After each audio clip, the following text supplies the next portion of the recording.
Summarize your name and summarize your resume before Nigerians. You have the floor. Thank you very much, Your Excellency. The President of the Senate and Chairman National Assembly, Your Excellency Senator Gosbill Apabio, GCON, the Deputy Senate President, His Excellency Senator Barrow Jibrin, CFR, my very important friend and brother, Your Excellency, I need to say that he has done very well to us in the 9th Senate. He is a member of the family of the police. Principal officers of the Senate, distinguished senators of the Federal Republic of Nigeria. With your permission, Your Excellency, I want to particularly recognize my leader, distinguished Senator Aliu Magatakardaamoko, Senator representing Sokoto Central. I also want to recognize, in particular, the senator from my zone, Sokoto South Senatorial District, His Excellency Aminu Waziri Tambuwal. My brother and friend, distinguished Senator Ibrahim Lamido, representing Sokoto East Senatorial District.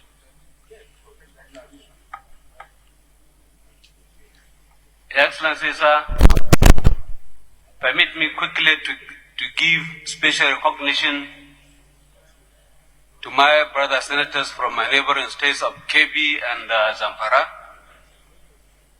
as well as my friend and brother, my classmate, distinguished Senator Jumoke, who are all here present. Let me also recognize members of my delegation who are being heavily led by the leader of the House of Representatives who are here with us.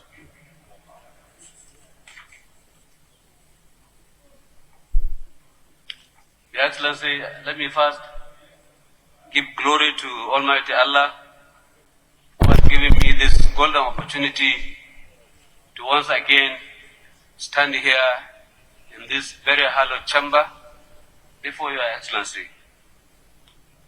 I want to especially thank Mr. President for giving me this opportunity to once again serve my dear country.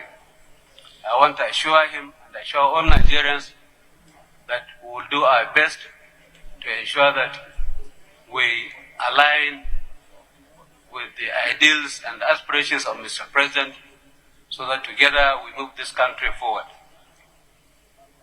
I want to specifically thank my governor, His Excellency Ahmed Ali Sokoto, for supporting me, for finding me worthy of recognition and recommending me for this appointment. I thank His Excellency, and I thank all the distinguished senators who are here, and I want to say thank you and God bless. Yes, the nominee, we note that in your resume, you also included your code of conduct. Sergeant at Arms, please go down and collect all the resumes and extract the code of conduct. This is Senator Lado. All we need here is just the acknowledgement. We don't need to know his properties or his bank accounts. So his code of conduct form should never be attached. So all of them, if they have attached their code of conduct form, tear out the code of conduct forms and return to them. We don't need the code of conduct forms.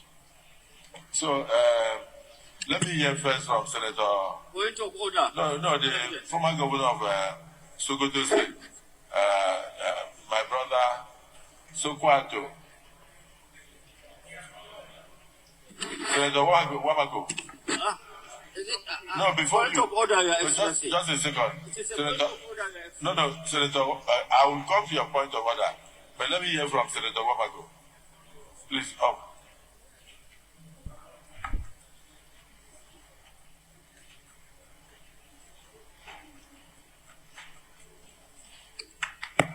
Mr. President, my dear colleagues,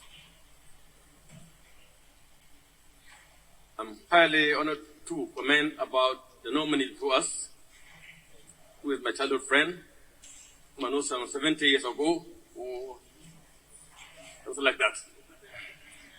70 years. When we were just about 2 years we met, not even before you went to primary school. So, President, the gentleman before you, that the great Dingyadi, the classmate in primary school, secondary, was worked together in government, the farm secretaries. Before he became secretary to the government, I became a district governor. And then later on, when I became governor, he became minister, and so many other things that happened in our lifetime. Mr. President, I want to briefly talk about this gentleman here for you. One I must add that he had the required patience to serve in the assigned ministry. He is a top negotiator. I know he was in the government. He have spent so many business with labor that related matters through his career as civil servant. So I'm confident that we're going to be very proud of him in the nation of why he's being assigned. That's all the what I want to say. Thank you, Mr. President.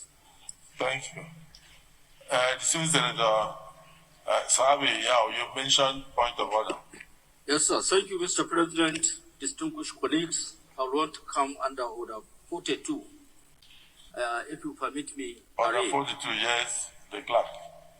Order 42, you may read. By the indulgence of the Senate and the leave of the President of the Senate, the Senator may make a personal explanation, although there may be no question before the Senate.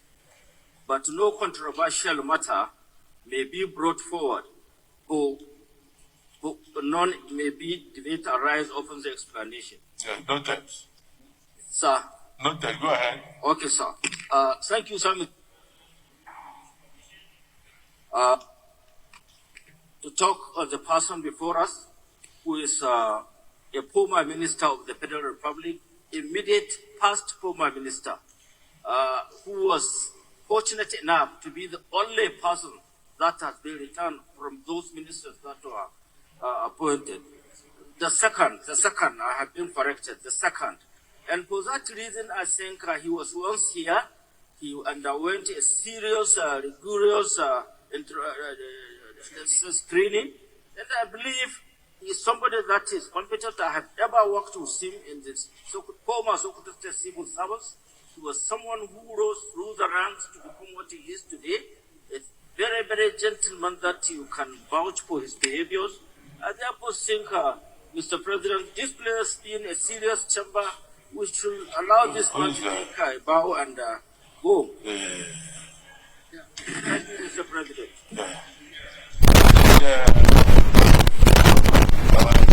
Our brother Maigari, Dingyadi,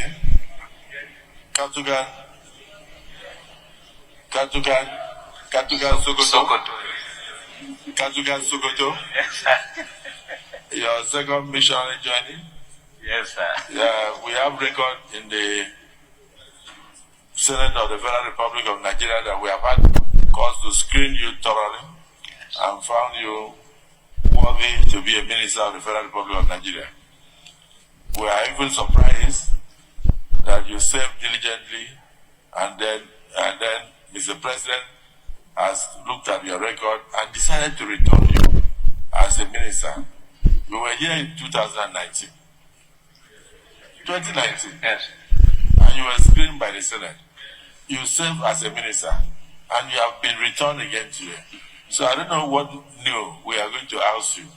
But all we can say is that based on the prevailing economic circumstances, what are the new innovations you think you add to your portfolio now that you are coming in? After that, you take a bow and then you can go. Thank you very much, Mr. President. It is a great opportunity.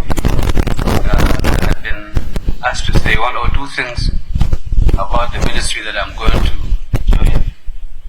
Your Excellency, I have not gone to the ministry, but from the resume of my CV here, you will see that I am served as a permanent secretary in over about 10 ministries. And of these ministries, I have served in core ministries, particularly Ministry of Education, Ministry of Health, and the Ministry of Establishment, where you deal with labor organizations, labor unions, and I had the opportunity of serving as a chairman, state negotiating council government side, and we dealt on a lot of issues relating to labor matters. So this is not the first time I'm coming here to give my contribution on harmonious responsibility, harmonious relationship between government and labor. I know what it takes to negotiate and to do it patiently and to listen to our friends from the other side. What is most important is to ensure that we motivate them, we listen to them, and we try to carry them along. I'm ready to do this, provided I have the support and cooperation of this hallowed chamber, because it's all about need of one thing or the other. And we can only get this through this hallowed chamber, Your Excellency. I want to say I'm ready, I will be willing to take everybody along and to serve this country to the best of our ability. Thank you, Mr. President. Thank you. So you employ a system of administration by proper education of the labor and the populace. So I don't understand government policies and then they'll key into it. You consult with them, you carry them along. Very well, sir. And I mean, something is a terrain they are familiar with. Very I've well. been served as a permanent secretary for almost 10 years. And I've been served as a minister of the Federal Republic. Is it the view of the Senate that this nominee be allowed to take a bow and go? Yes. Those in support say aye. Distinguished colleagues, we have before us a very elegant stallion, a well-known personality across the nation, and today a nominee for the office of Minister of the Federal Republic of Nigeria, Mrs. Bianca Ojukwu. You may just proceed to Ambassador, actually. Her Excellency, Ambassador Bianca Ojukwu. You can summarize your resume and then probably answer one or two questions from distinguished senators. You have the floor. Thank you, sir. The President of the Senate and Chairman of the National Assembly, His Excellency, Senator Cotswill, Ababio, GCON, the Deputy Senate President, His Excellency, Senator Barao, Jibrin, CFR, Principal Officers of the Senate, distinguished senators of the Federal Republic of Nigeria, my senator,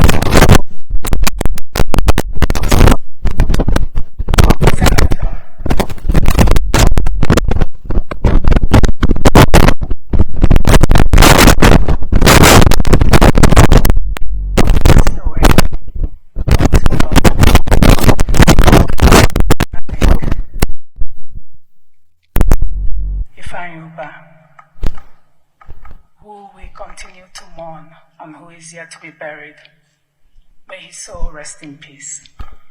The distinguished senator representing Anambra Central, my brother, Senator Victor Ume. Distinguished senator representing Anambra North, my brother, Senator Tony Oye. I cannot fail to mention my senator, Senator Osita, and of course, Senator Enya Baribe of the All Progressives Grand Alliance. I would like to start today by giving a brief introduction of myself. I am the sixth child in a family of 8. My father, the late Chief Christian Ono,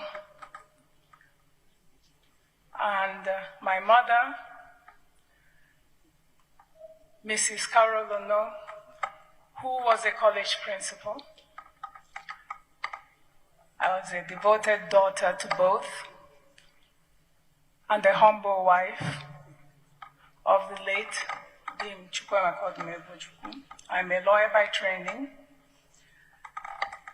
and I grew up in a rural village called Ngwo. I was born in Enugu. It was, I would say, one of the best experiences of my life because, of course, when you live in the village, it affords you a wonderful opportunity to really get close to the earth and to understand the values that really matter in any society. My elementary school was at Ekulu Primary School, and then I went to Queen's High School, after which I transited to Upward School in the United Kingdom. And from there, I went to the Cambridge Tutorial College, St. Andrew's College for my advanced levels, the University of Buckingham, where I commenced a degree, combined honors in politics, economics, and law, and then subsequently transferred to the University of Nigeria, Nsukka, where I obtained a law degree and law school. I'm a lawyer by training. And of course, I am a mother of 3 wonderful children. In public service,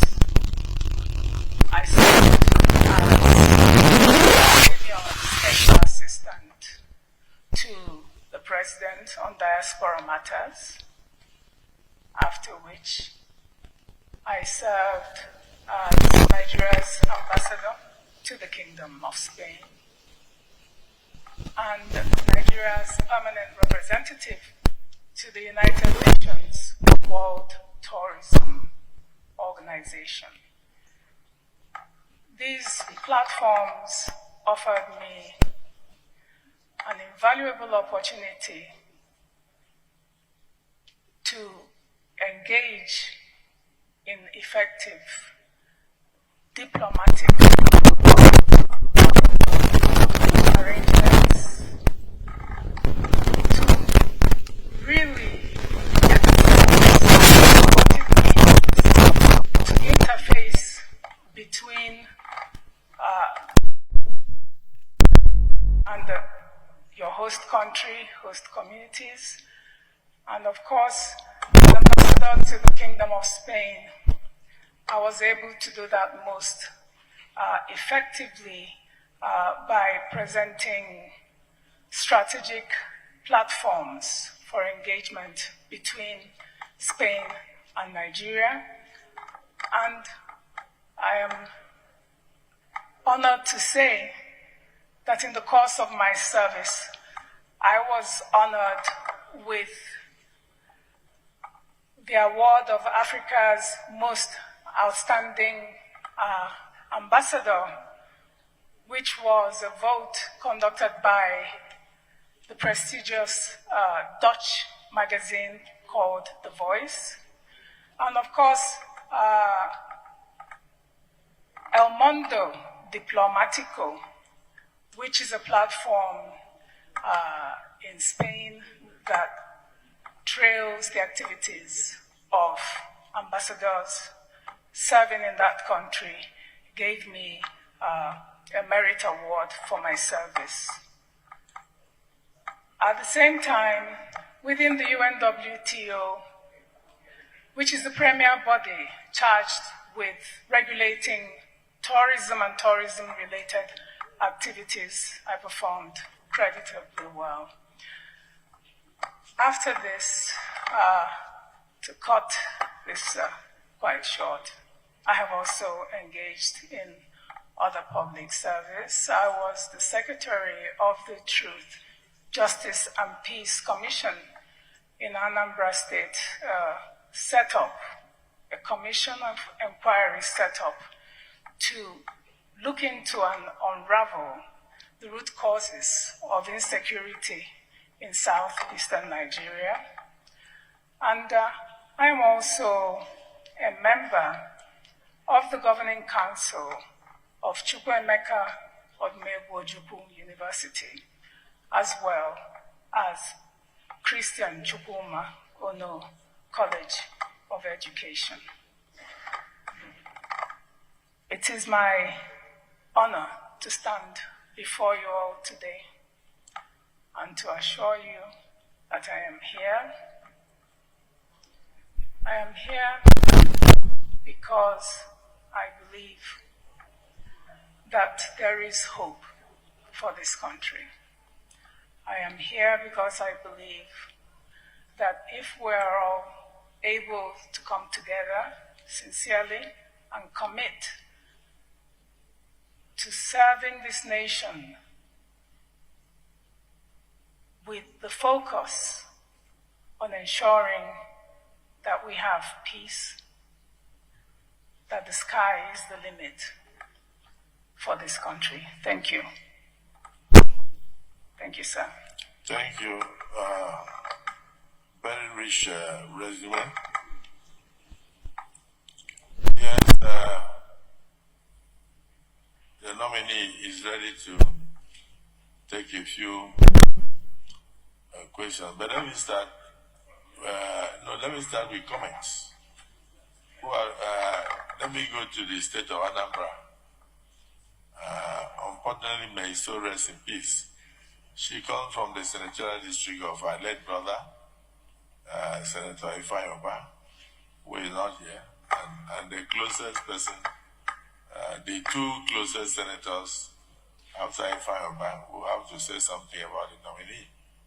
or it's from home that we know you. Distinguished Senator Victor Ome.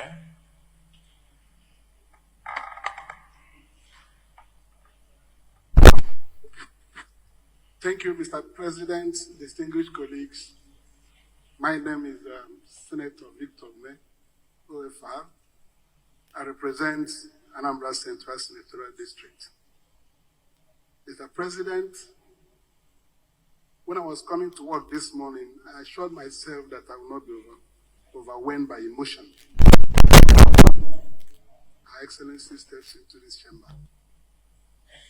And we have all listened to her. Nobody can fault her qualification to serve this country in any capacity. She's very intelligent, very, very charismatic, and very beautiful. You can see, I asked her to tone down her beauty when she comes to today.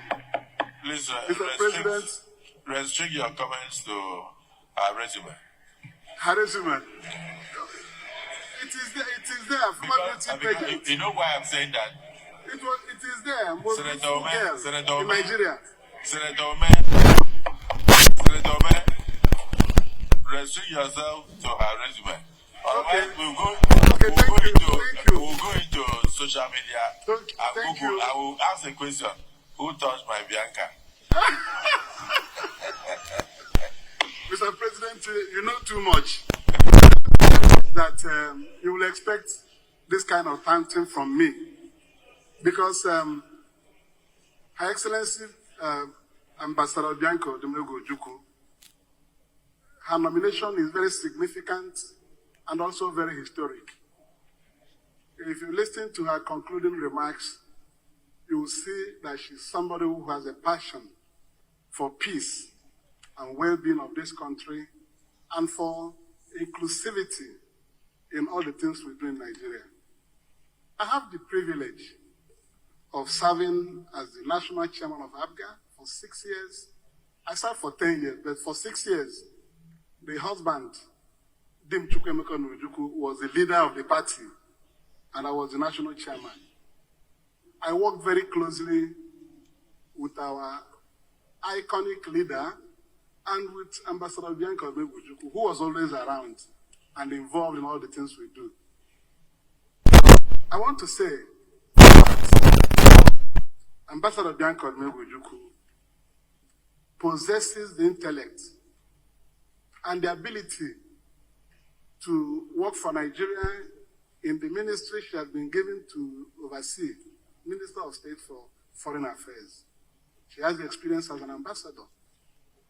But I say that her nomination is significant because of her husband, who we very much revered. And there's nobody in this chamber who will not know the importance of that name, and for her to step into this chamber to be confirmed, screened and confirmed as a Minister of the Federal Republic of Nigeria is indicative of the fact that we are trying to put the past behind us in this country. Apart from her personal attributes and qualities, she carries with her a burden bearing that name, because her husband was our all and all. Ambassador Bianca Ojukwu, in this mission, we are with you. I support you. You know I will always support you, because we had so much in common with the ABGA that we built and developed. Even in this chamber, I'm called Kokoronko. And I want everybody will support. I know countryman will support. I know that. So what I'm saying is that with her joining the federal cabinet, Mr. President, we are looking forward to opening more doors to reconciliation and many other things to come. I knew the wishes of her late husband because he was my leader. I worked very closely with him. There were things, if you were to be alive, you will continue to ask for. I don't want to say so much, so that we confine it to her screening. Those things the husband stood for, she also stands for them. We have worked together, we have shared struggles together. So now that you are in the federal cabinet, my beloved sister, I wish you well. I know that my brothers will speak and this Senate will support you.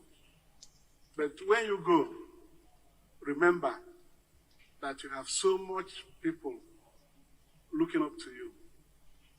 All those things our dear brothers stood for, continue to canvass for them. Continue to canvass for equality of rights. Thank you. Thank you very much, Mr. President. Thank you. Yes. Distinguished Senator Oduwole. Thank you.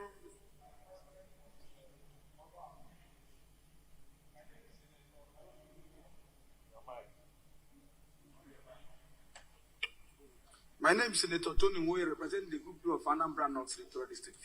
Actually, my big brother said it all, but I need to add few things. Mr. President, distinguished colleague, this is one of our best.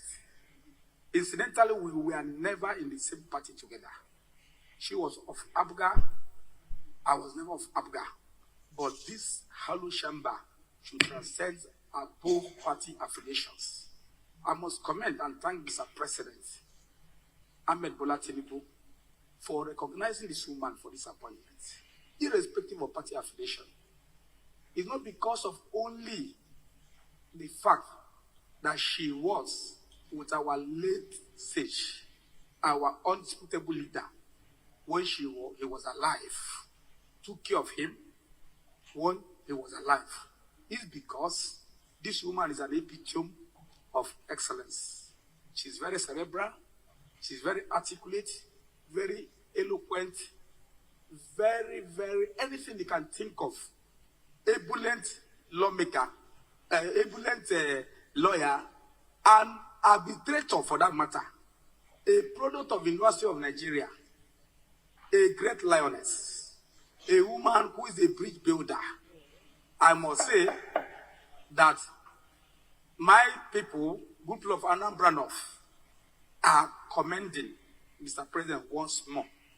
And also we are appealing the Senate of Federal Republic of Nigeria not to waste so much time. She is prepared for questions to answer. She has been a special assistant to Mr. President. We have read the CV. A big builder that doesn't know about tribe, that doesn't know party A, party B. I feel strongly that even as an ambassador, when she was an ambassador, she was screened on 11th of May 2012 in absence. That was when she was mourning the husband. She was not even there at the committee stage. But because of her resume and her record, the then Senate Committee on Foreign Affairs screened her, and the Senate of Federal Republic unanimously approved. I'm appealing to our distinguished colleagues, led by our great law. Let them not find any hesitation to clear this woman, our jewel, our ivory. Eyom, Bianca, Odo, I so submit. Thank you, sir. Ojukwu, thank you. Thank you.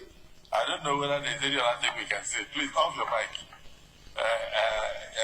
Distinguished nominee, you can see that your people are solidly behind you. And they can attest to your character, your integrity, and your ability to serve your nation. So let me hear from your maternal home. Distinguished Senator Nosita.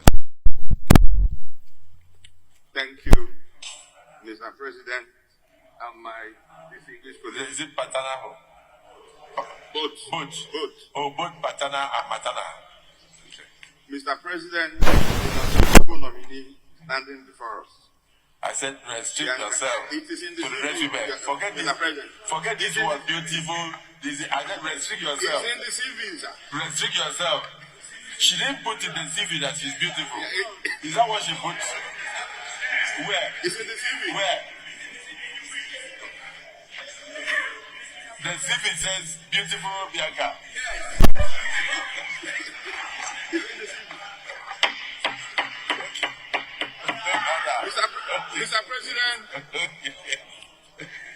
President, Bianca, Olivia, Odinaka Ojukwu, Ojukwu is my sister from Ngo, the local government of Enugu State.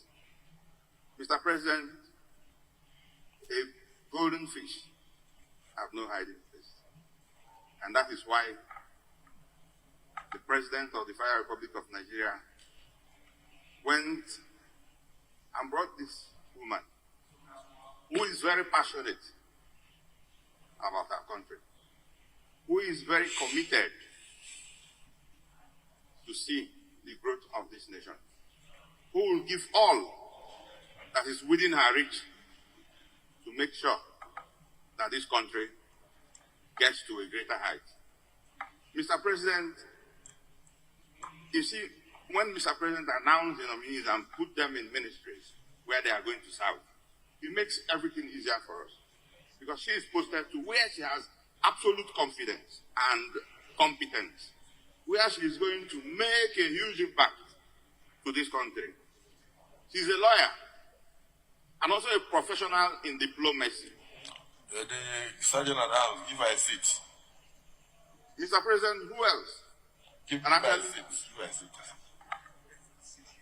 Sit down and jot down. Sit down, sir. Sit down. Stand, sir. No, we don't want any disaster here. No, I will stand, sir. Thank you, sir. All right. So if you are sure. Yes, sir. Are you sure? Yes, sir. All right. Mr. President, who else can serve in the Ministry of Foreign Affairs, if not somebody with this qualification? We call her Adeje Jemba. She's from my town, married to Neu, and that's why I also went to Neu to marry my own wife back as a favor. We don't need to say more than what my brothers from Anambra State have said, because our screening is to confirm the competence of the nominees. And everybody in this hallowed chamber agrees that Bianca is competent and agrees that the portfolio assigned to her is where she has already excelled and performed creditably. What we are hoping is that as soon as she takes over her office, changes will come, positive changes.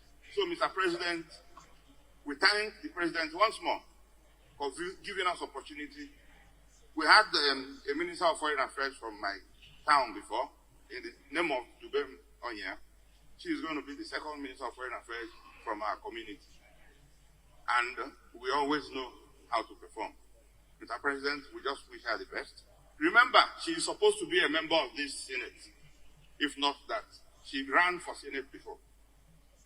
If not for the way it went, she's supposed to be sitting here in this hallowed chamber, screening other nominees. It means that she has a qualification and competence. She understands what we do here. So as a colleague that I see her as, because she contested, I think it is the right thing. Having noted her competence and qualifications, we will have to tell her, with your kind permission, Mr. President, that Bianca should actually bow and go and do her work. Thank you, Mr. President.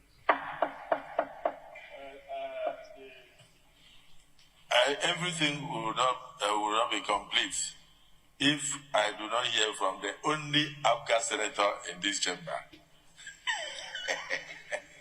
Because I know she's the mother of Abga, distinguished Senator Abaribe. Thank you, Mr. President, sitting as chair. My name is Inaya Abaribe. I represent Abia South.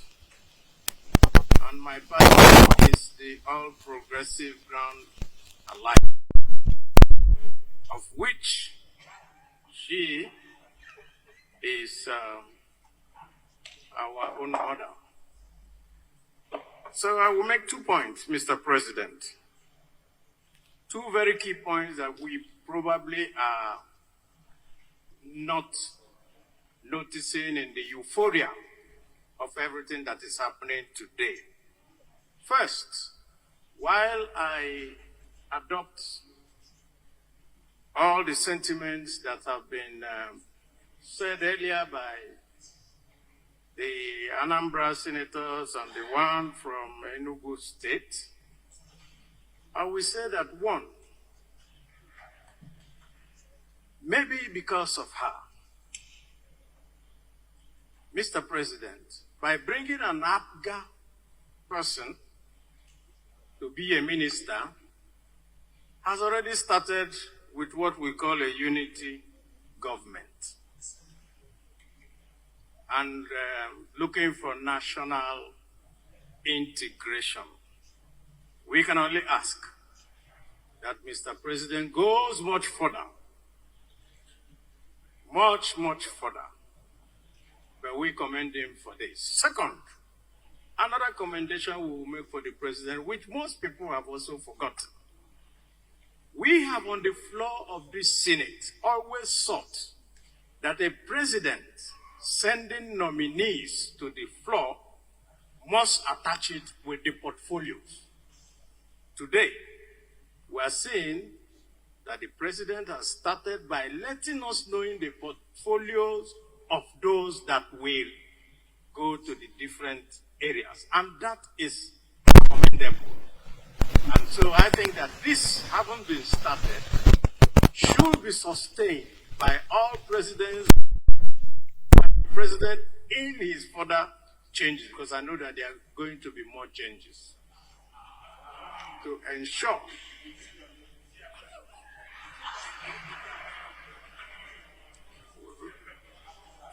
yes, what I mean is that maybe more Abga people should come to help this government. I thank you, Mr. President.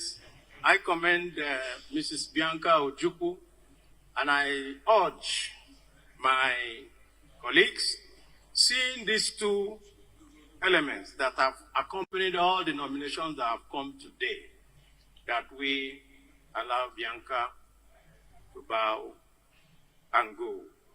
I so submit. Well, distinguished colleagues, I know that Senator Abaribe is worried about what happens to Abga after this. So, and I saw him moving from seat to seat, asking people why.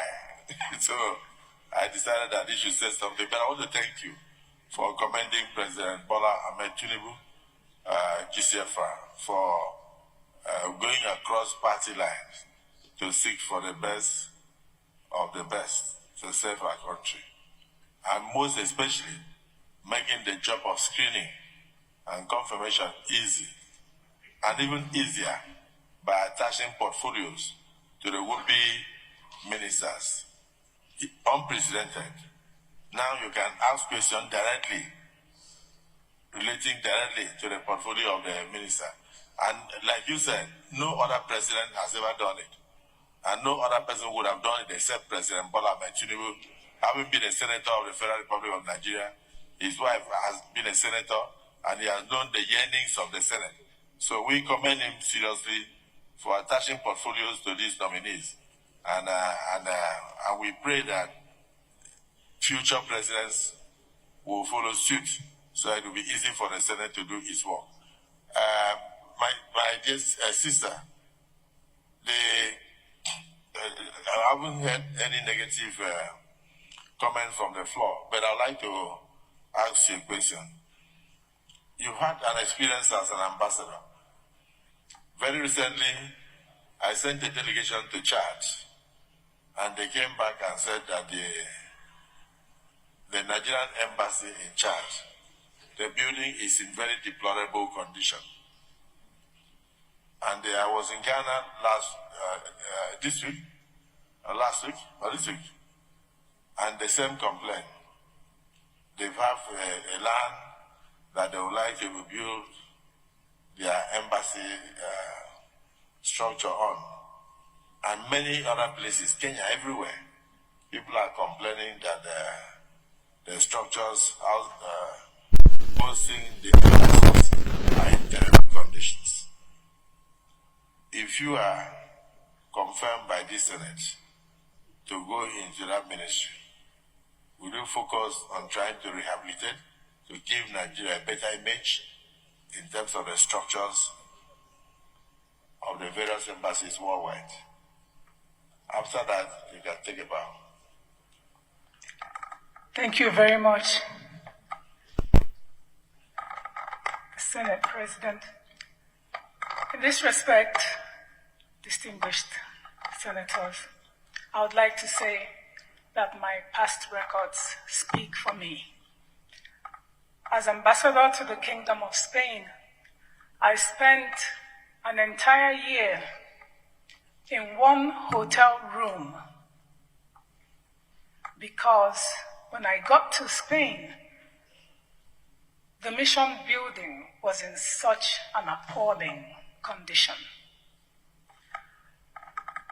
Together with very dedicated officers, we conducted the massive renovation works, not just on the mission building itself, giving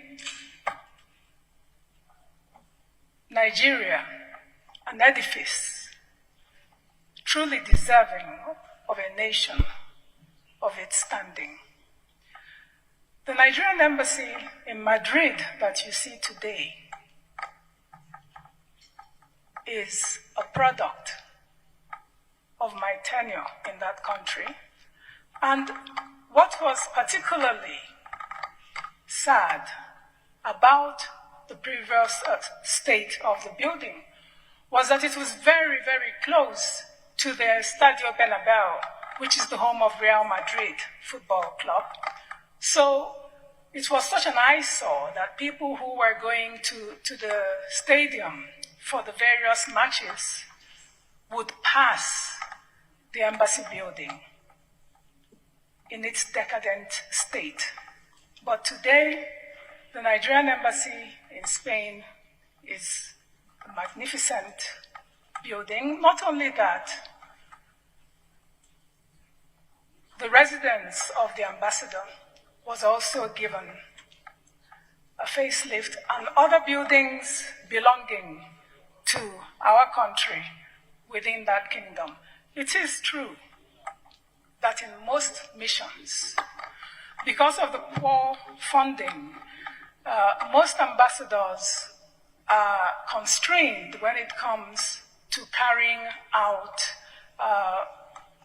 refurbishment and renovation works. And this is quite unfortunate because a lot of the embassies are actually going through this situation. And I believe that not only does our Ministry of Foreign Affairs have to prioritize ensuring that missions abroad actually reflect the true magnitude of Nigeria's standing in the Committee of Nations. It is very, very important because this is what will give our nation the much needed respect to carry out diplomatic functions in a building that does not truly reflect the true standing of any country is very, very limiting. And this has, to a large extent, diminished our standing around the world. And I think that this is something that the government, under this president, in view of the 4 tenets of the foreign policy thrust, which is democracy, development, diaspora, and, of course, looking at the fact that most of the people who have to come abroad, especially many of you from these hallowed chambers who have to come for exchanges, study tours, etc., will be hosted in those buildings. It is imperative that when you are on those exchanges and you have to meet your compatriots and you also have to meet your colleagues in the host countries that these meetings are done in respectable surroundings. Thank you, sir. Is it the view of the Senate that this nominee be allowed to take a bow and leave? Those in support say aye. Those against say there. The ayes have it. Thank you. You may now take a bow.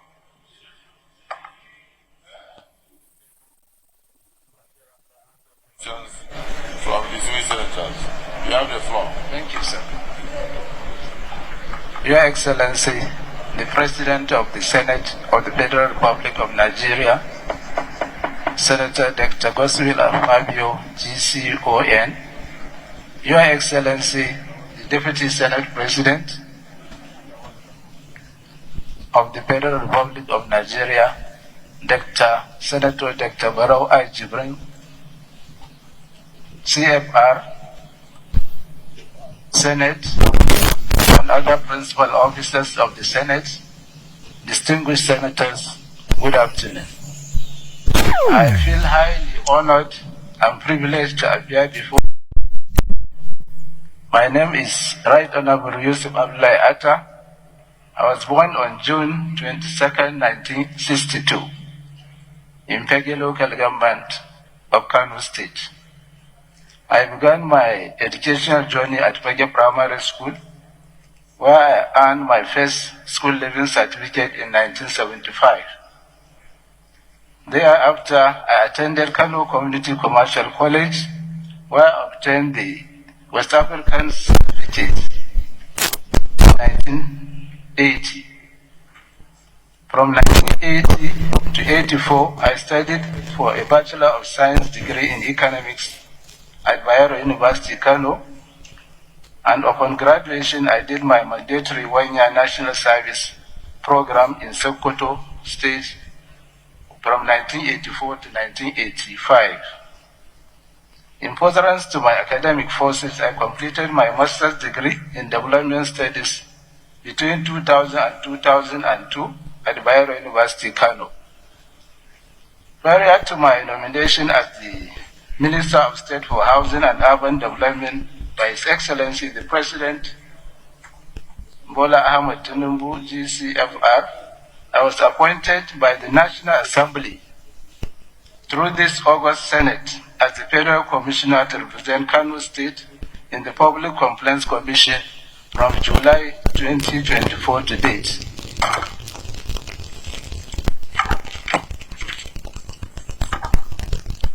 Before now, sir, I have also had privilege for serving as the Right Honorable Speaker of Kano State House of Assembly between 2017 to 2018. Your Excellency, the Senate President and distinguished senators, I was the majority leader of Kano State House of Assembly between 2015 and 2017. My stewardship in my home state of Kano State encompassed my membership of the state legislature through repeated elections in a rolling sequence of 1999 to 2003, 2015, 2011 to 2015, 2015 to 2019. I had a break in my membership of the State Assembly from 2003 to 2007, when I served as Special Advisor to the Kano State Governor on Assembly matters from 2003 to 2005. As well, I served as a Special Advisor to the Governor on Intergovernmental Affairs from 2005 to 2007. I was also the senior Special Assistant to the Kano State Governor on Education between 2008 and 2010. And all these career exposures, my experience as a classroom teacher and a State Inspector of Business Education at the Kano State Educational Resource Department, KERD, were very helpful in shaping my understanding of the dynamics of public service and its works ethics. Sir, I thank His Excellency the President and Commander, Commander-in-Chief of the Armed Forces of the Federal Republic of Nigeria, for nominating me to serve as the Minister of the Federal Republic of Nigeria. When confirmed by this August Senate, I promise to serve this country to the best of my ability. I shall use the experience I have gathered in public service over the years to assist the President in achieving his laudable goals of bringing prosperity to Nigeria through renewed hope agenda. I also thank His Excellency, the President of the Senate, His Excellency, the Deputy President of the Senate, and other principal officers of the Senate, as well as the entire distinguished senators, for granting me this opportunity to appear before you today. I would like to specially extend my heartfelt appreciations to my senators from my state, Kano, in persons of His Excellency, the Deputy Senate President, the Deputy Senate President, Senator Dr. Barau I. Jibril, CFR, Distinguished Senator Abdurrahman Suleiman Kau Sumaila, and the Distinguished Senator representing my senatorial district, that is Kano Central, in person of Distinguished Senator Rufai Sanhanga, for all their support and guidance. Our distinguished leaders, may I on this note once again thank you all for the esteemed attention and accept my sincere thanks. God bless Nigeria. God bless the Federal Republic of Nigeria, sir. That was State of the Nation address by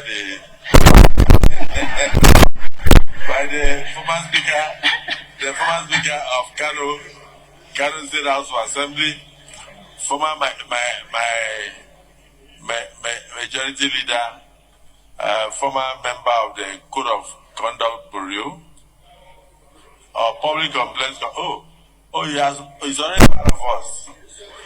Okay, let's point of order. Thank you, Mr. President. Very distinguished colleagues. I rise pursuant to Order 8 of 3 of our rules to move for an extension of time to enable us finish the business of the day. I so move, Mr. President. Minority Leader. Mr. President, esteemed colleagues, I rise to second the motion ably moved by the Senate Leader that we extend our time beyond 3 p.m. to allow us to complete the screening exercise. Beyond 3. 3. Thank you. Distinguished colleagues, the motion has been moved and seconded that this hallowed chamber should extend the time beyond 3 p.m. to enable us conclude all the items on the order paper. Those in support of the motion have moved, say aye. Those against, say nay. The ayes have it. Yes, Senator Kawu. Mr. President, and respected, I am Suleiman Abdurrahman Kau Sumaila, representing Kano South Senatorial District, Mr. President, from Kano. Mr. President, my dear distinguished and respected colleagues, before us is a nominee from Kano, a grassroots politician, highly intelligent and intellectual, connected with the people, a politician who started from the scratch to where he is today. Mr. President, my dear colleagues, on behalf of our people, I must commend President, Commander-in-Chief of the Army Forces, who nominated one of us, Right Honorable Yusuf Abdullahi Atta, as a member of Federal Executive Council. Quite all right. We are highly delighted. I keep saying one of us because, Mr. President, he is a member of Parliament, Kano State House of Assembly, where he started as a member, a leader, majority leader, and of course the Speaker of the House of Assembly. Mr. President, my dear colleague, now we are doing a very serious business in the National Assembly. We are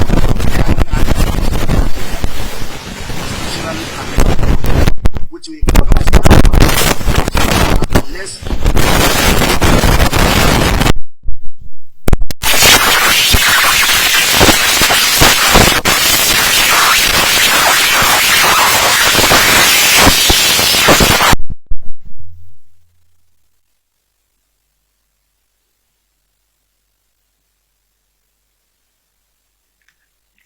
over Nigeria who accompany him and come and witness his confirmation as a member of the Federal Executive Council.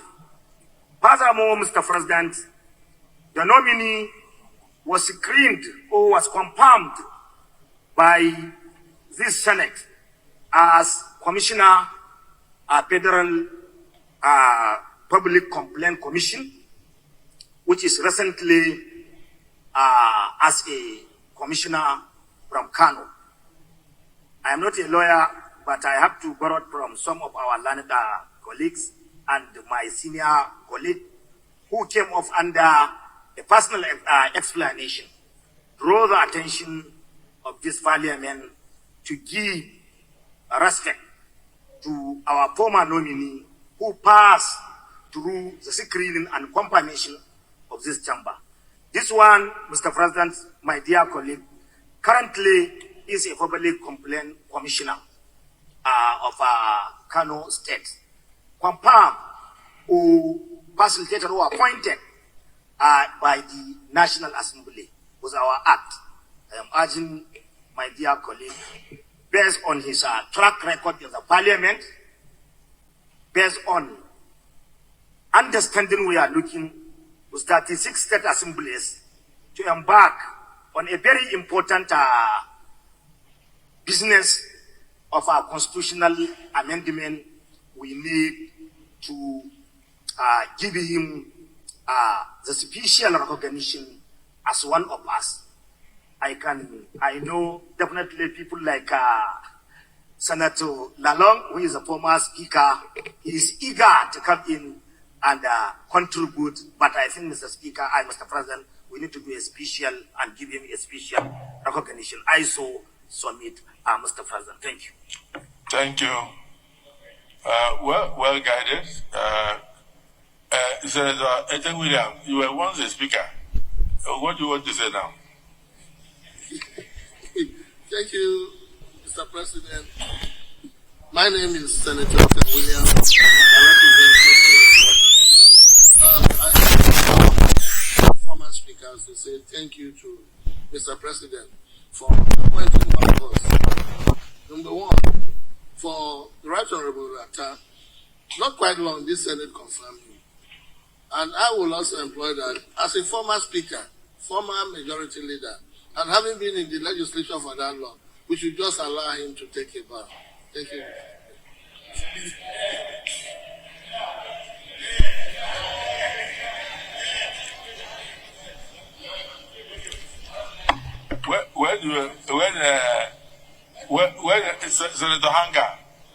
Senator Hanga, say something.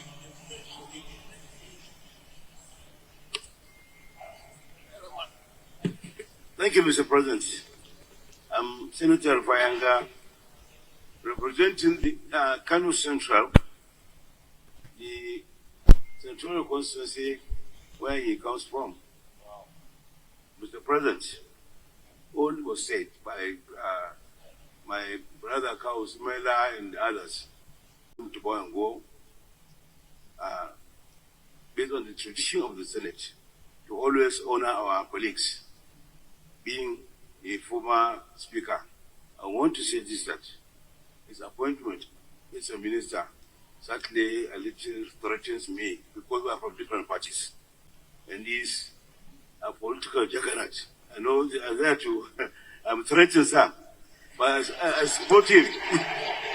I support him 100%. But I'm little threatened. He was my political ally, Mr. President. He was my political ally before, but he's now with you. And I think something must be done, sir. I'm your brother, sir. You must do something about this. You have to protect me. Thank you very much, brother. Please, sir, my esteemed colleagues, esteemed colleagues and friends, let us allow him power and go without any further question or comment. Let him bow and go. He's already a minister by the grace of God. Thank you very much. The civil senator Anga. Yes, sir. You are protected. The fact that you are from a different political party in Kano with the nominee will not in any way threaten you. You are a good man. You have an impeccable character, and you are a team player.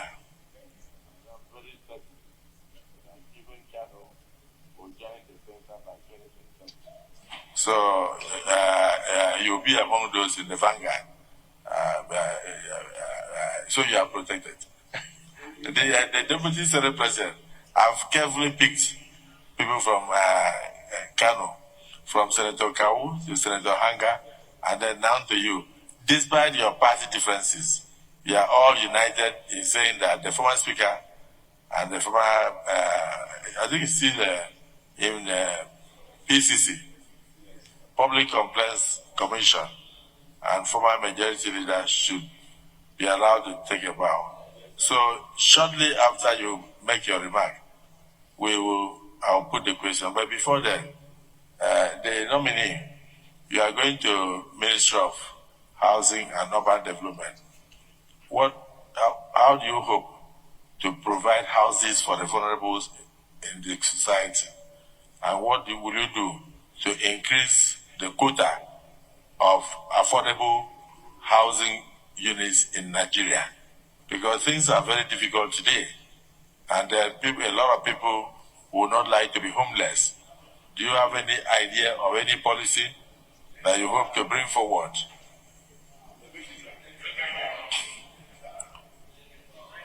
After that, the Deputy Senate President will now close the screening.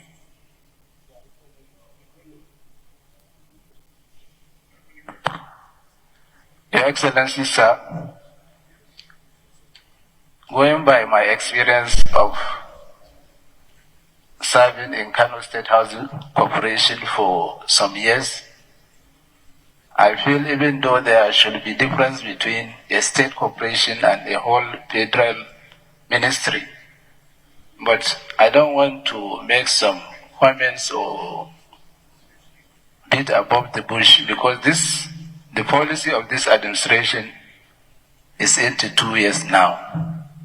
So please, I need to probably take over and see the handing over, not of the ministry, and know about the policies of the government about housing before somebody can put key in and put his input into whatever he's thinking about.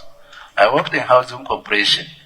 We had a program, a popular program in Kano State Housing Corporation of owner-occupier, which most of our civil servants benefited from. So I have that idea, but I don't know how it will fit in to the policies of this administration. So, sir, I need to go to the ministry, take over, see the policies, how far they have gone, then to see how I would put in my best into perfecting the policy and achieving housing the growth in Nigeria, sir. Once they are committed, I'm very committed. Availability of more affordable housing in Nigeria, inshallah. Houses for Nigerians. Yes. Inshallah. Deputy Senate President. SP. I thought you would be given the honor to bow and go, but you decided to ask him a question. Anyway, thank you, Mr. Chairman, Mr. President as Chair. I wouldn't have said anything, but because of the fact that Senator Kawusmela has spoken, Senator Rufai Sananga has spoken, even though he's from the opposition party in my state and in the country as well. Sorry, in the country. Well, their party lives in my state. Well, principally, I want to commend and thank Mr. President for nominating this gentleman. Senator said it all. He's a strong grassroots, somebody who started from the scratch and rose to the top, just like our president. That's why we are always eager to see with our president, because he's someone, in fact, since the inception of democracy in this country from 1990 to date, there's no time we have elected a president who started from the scratch to the top. That's why we began from scratch to the top. That's why he knows all about this country. He knows all the nooks and crannies of this country. Tell him about the Ebonyi State. He will tell you the political configuration of the Ebonyi State. Talk to him about the state of Akwa Ibom. It's just like an encyclopedia. He will tell you Central is this, Akwa Ibom that is this. He will tell you even the names of the stakeholders, important stakeholders, or those that matter in those areas. That's why he decided that this gentleman should be nominated, because they understand the configuration of Kano State. So he fits into the arrangement, Mr. President, to bring about inclusion. To bring about inclusion. And you can see my friend and brother and senior brother is threatened. He said he's threatened because of his political sagacity. He's someone that is loved by all and sundry, the youths, the ulama, students, women, business community. Everybody likes him because he interacts with them freely. He's going to take the message of Mr. President down to the whole of business in the entire northern Nigeria, like Kano Central. That is the whole of Islam, where you have the sheikhs, the sheikhs, the important ones, the traditional institution is connected to them.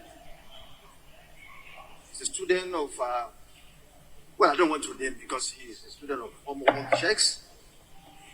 So, Mr. President knows it all, and that's why we are proud of Mr. President. Besides that, he was one of us, in fact, he was appointed by this same August Senate. He's still an appointee of the Senate because he has not resigned. He's going to resign after we have confirmed him. Served very well in the legislature of Kano State, majority leader, speaker. In fact, just like what someone said the other time, it's a round peg in a round hole. Mr. President, the president of this country, we need to commend him for looking around to pick people like the nominee before us.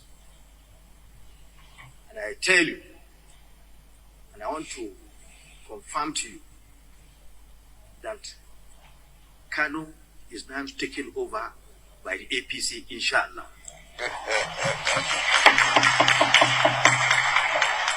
With his appointment. Because the vacuum we have, we're going to fill that vacuum. You fill the vacuum.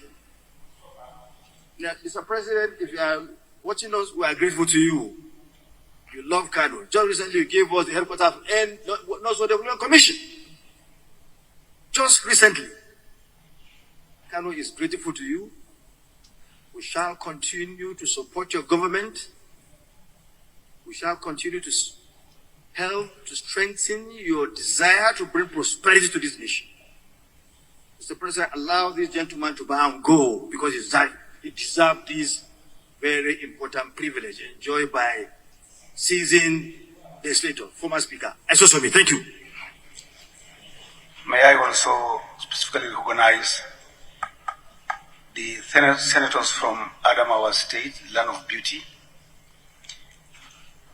Alhaji Aminu Iya Abbas, Distinguished Senator representing Adamawa Central, Distinguished Senator Venus Yaroi Dauda, representing Adamawa South, and my very own senator from Adamawa North, Senator Amos K. Yohana, Reverend.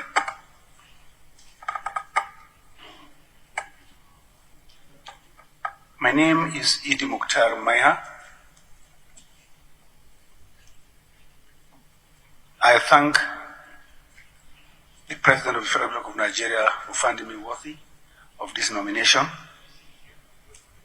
I hereby give you a brief of my history. I was born on 12 August 1957 in Maiha, present-day Maiha local government area of Adamawa State. I was enrolled into primary school in 1966 at Jalingo Maiha Primary School, Maiha local government area, up to 1966. In 1973, I was a pioneer student of Government Secondary School Gwaza in present-day Borno State. Interestingly, that is the hometown of distinguished Senator Muhammad Ali Ndume. The beauty of that arrangement then, I was coming from Mubi to Gwaza. Senator Ndume was leaving Gwaza to Mubi. That crisscross posting of students at that time strengthened national unity and exposed students to the different social configuration of the country. From 1973 to 1977, I completed Government Secondary School Gwaza and gained admission into School of Basic Studies, ABU Zaria. After having successfully passed the IGMB examination, I was admitted to read political science in ABU Zaria. After graduation, I was posted to the old Imo State for my mandatory National Youth Service Corps. I was posted to Akwete, specifically Obehi Grammar School. Obehi, Azumini, Akwete, Asa, Umahia, Umudike. I'm still very, very familiar with the geography of that area. And that couldn't have happened but for that mechanism called NYSC. And I'm very, very grateful for that. It gave me further insight into the country. On completion of my NYSC, I gained employment with the then College of Preliminary Studies, Yola, as a lecturer. And again, I met distinguished Senator Bino Siaro, who was our chief accountant. And between me and him, it was a natural bonding. I served CPS Yola. During the military era, I was appointed as the sole administrator of my Balwa local government. Coincidentally again, that is the local government of distinguished Senator Binos. After a stint at my Balwa, I was redeployed to Guyuk local government. After having completed that assignment, I was the pioneer director of College of Administration and Business Studies of Adamawa Polytechnic, which took over from College of Preliminary Studies, Yola. In 1992, thereabout, I applied and was employed by the then Nigeria National Petroleum Corporation as a personnel officer. I rose to the position of General Manager, General Revenue Services, later deployed to HR, Human Resources, and was also posted to Nigeria LNG as General Manager, Human Resources.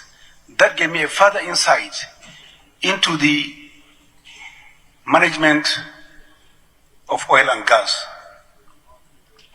The LNG today in sub-Saharan Africa is one of the most successful oil and gas company. After 3 years of service at the LNG, I was deployed to Kaduna Refinery and Petrochemical Company as Executive Director of Services. In 2016, we were working with McKinsey on certain reforms corporate-wide. And I was nominated to serve on that committee. So at the end of the committee's report... The nominee? Yes, sir. You can just go to the end and say you are ready to serve.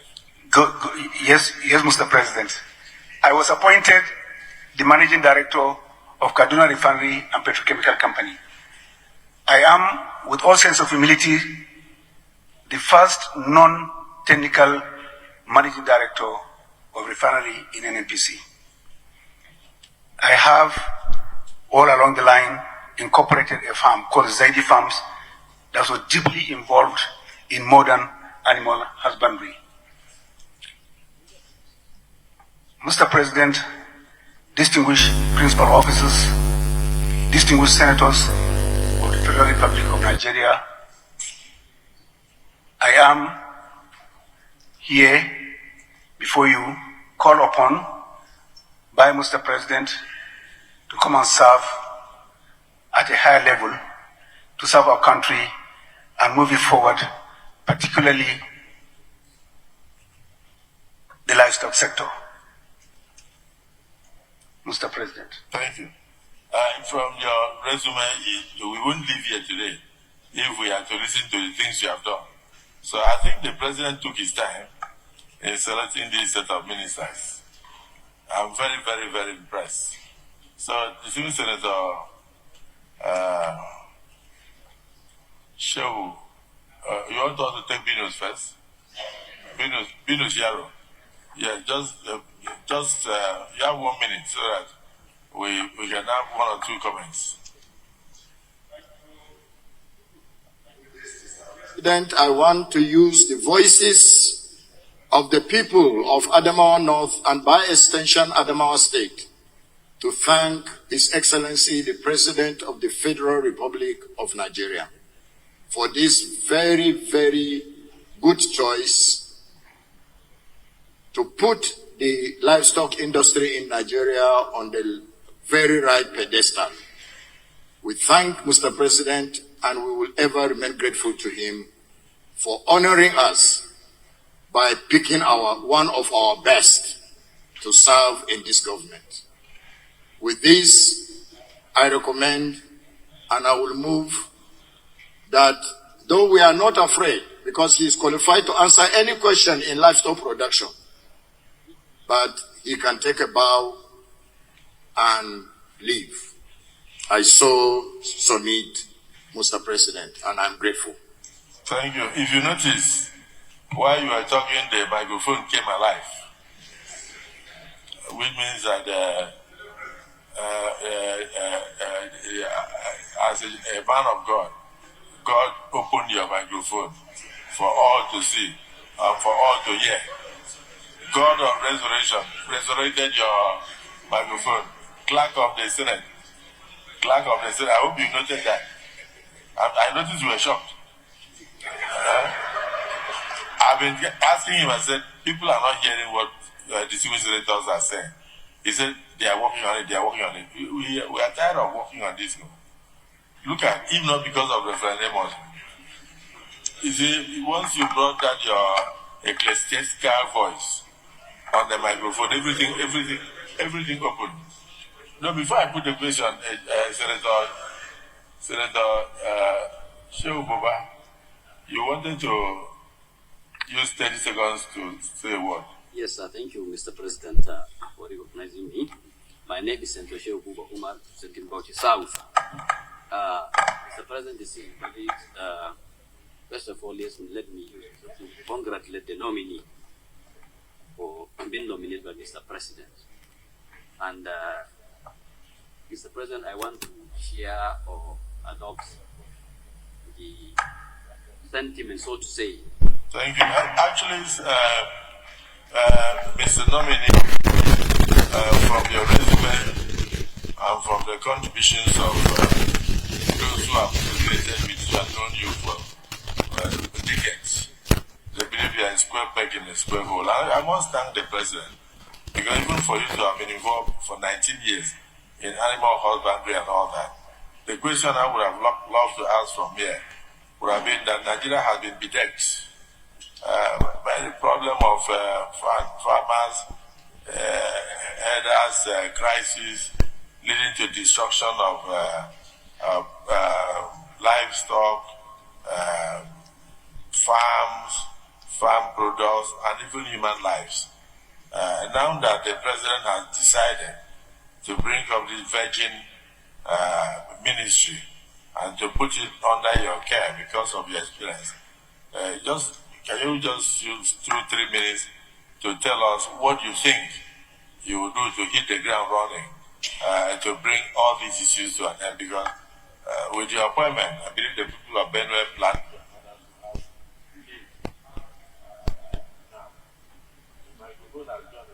to call referendums, a man of God to talk. So just give us a brief summary of your vision for the new ministry and how you intend to hit the ground running to solve the problem of farmers, herders, crisis, and bring sanity to bear.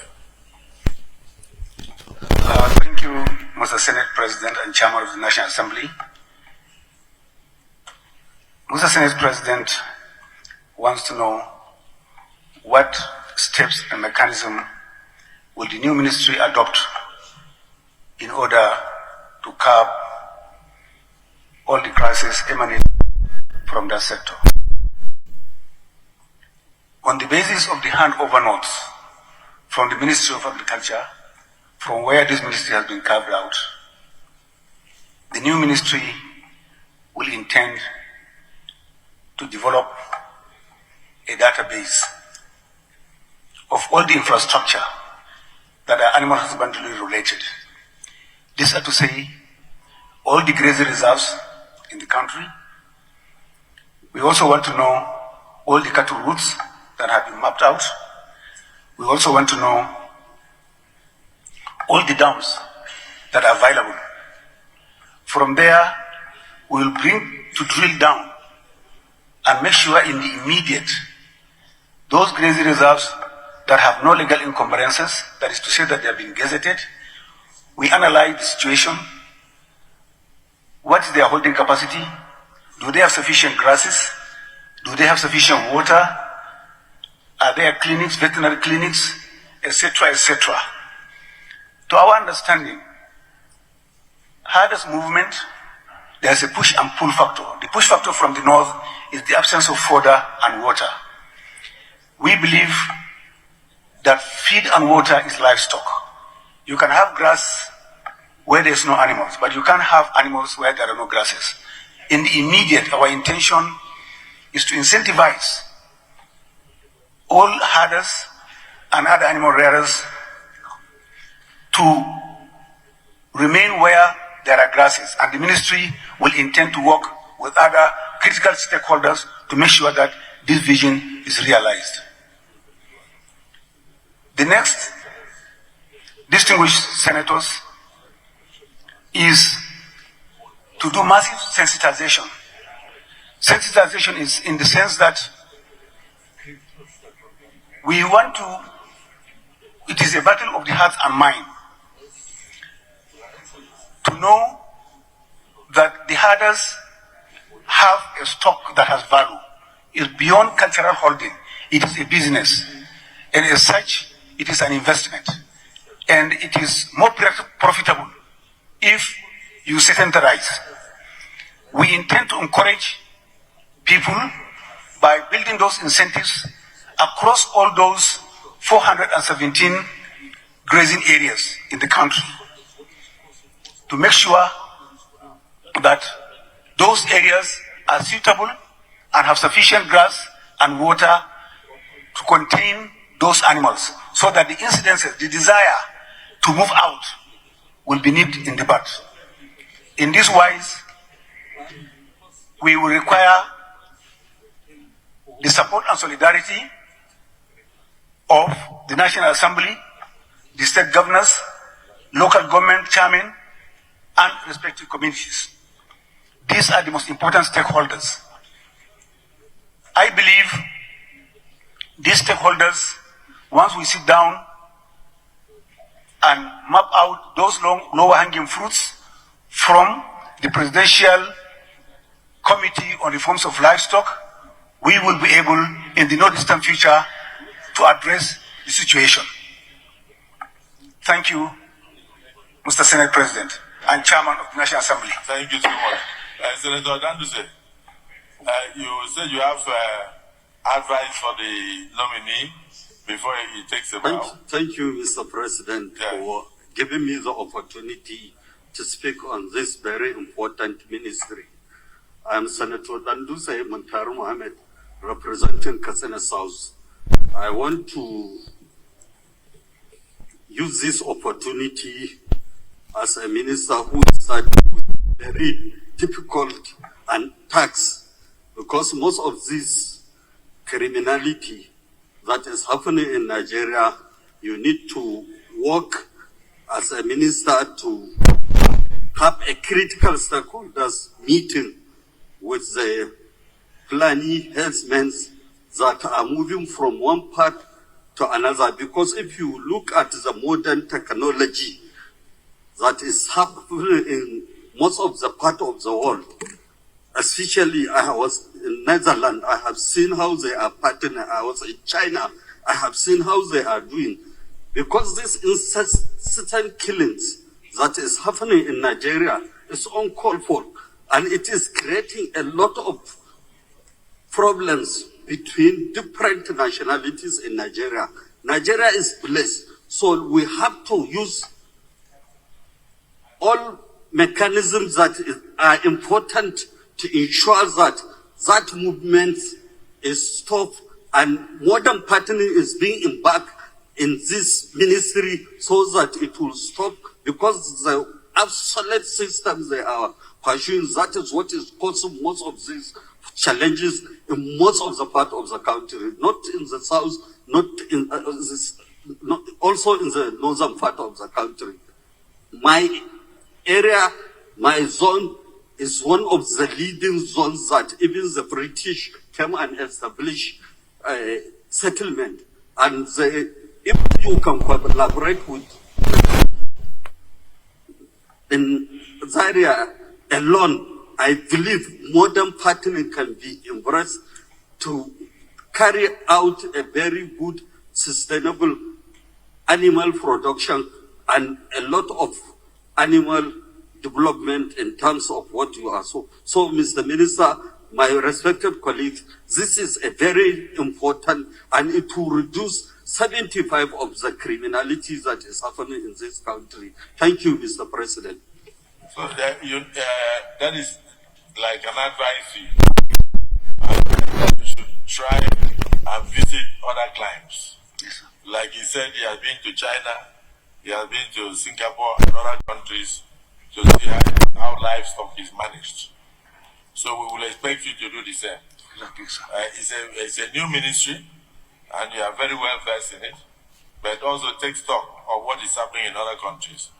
What is happening in the livestock industry directly impacts on the security of the nation. The killing of policemen, the killing of communities, the destruction of farmlands, and all sorts of things. He's saying 75% of those things will come to an end once you can get it right. It's going to be a difficult task for you, but we believe you are very well qualified for it. Is it the view of the Senate that this nominee be allowed to take a bow and go? Those in support say aye. Those against say nay. The ayes have it. You may take a bow.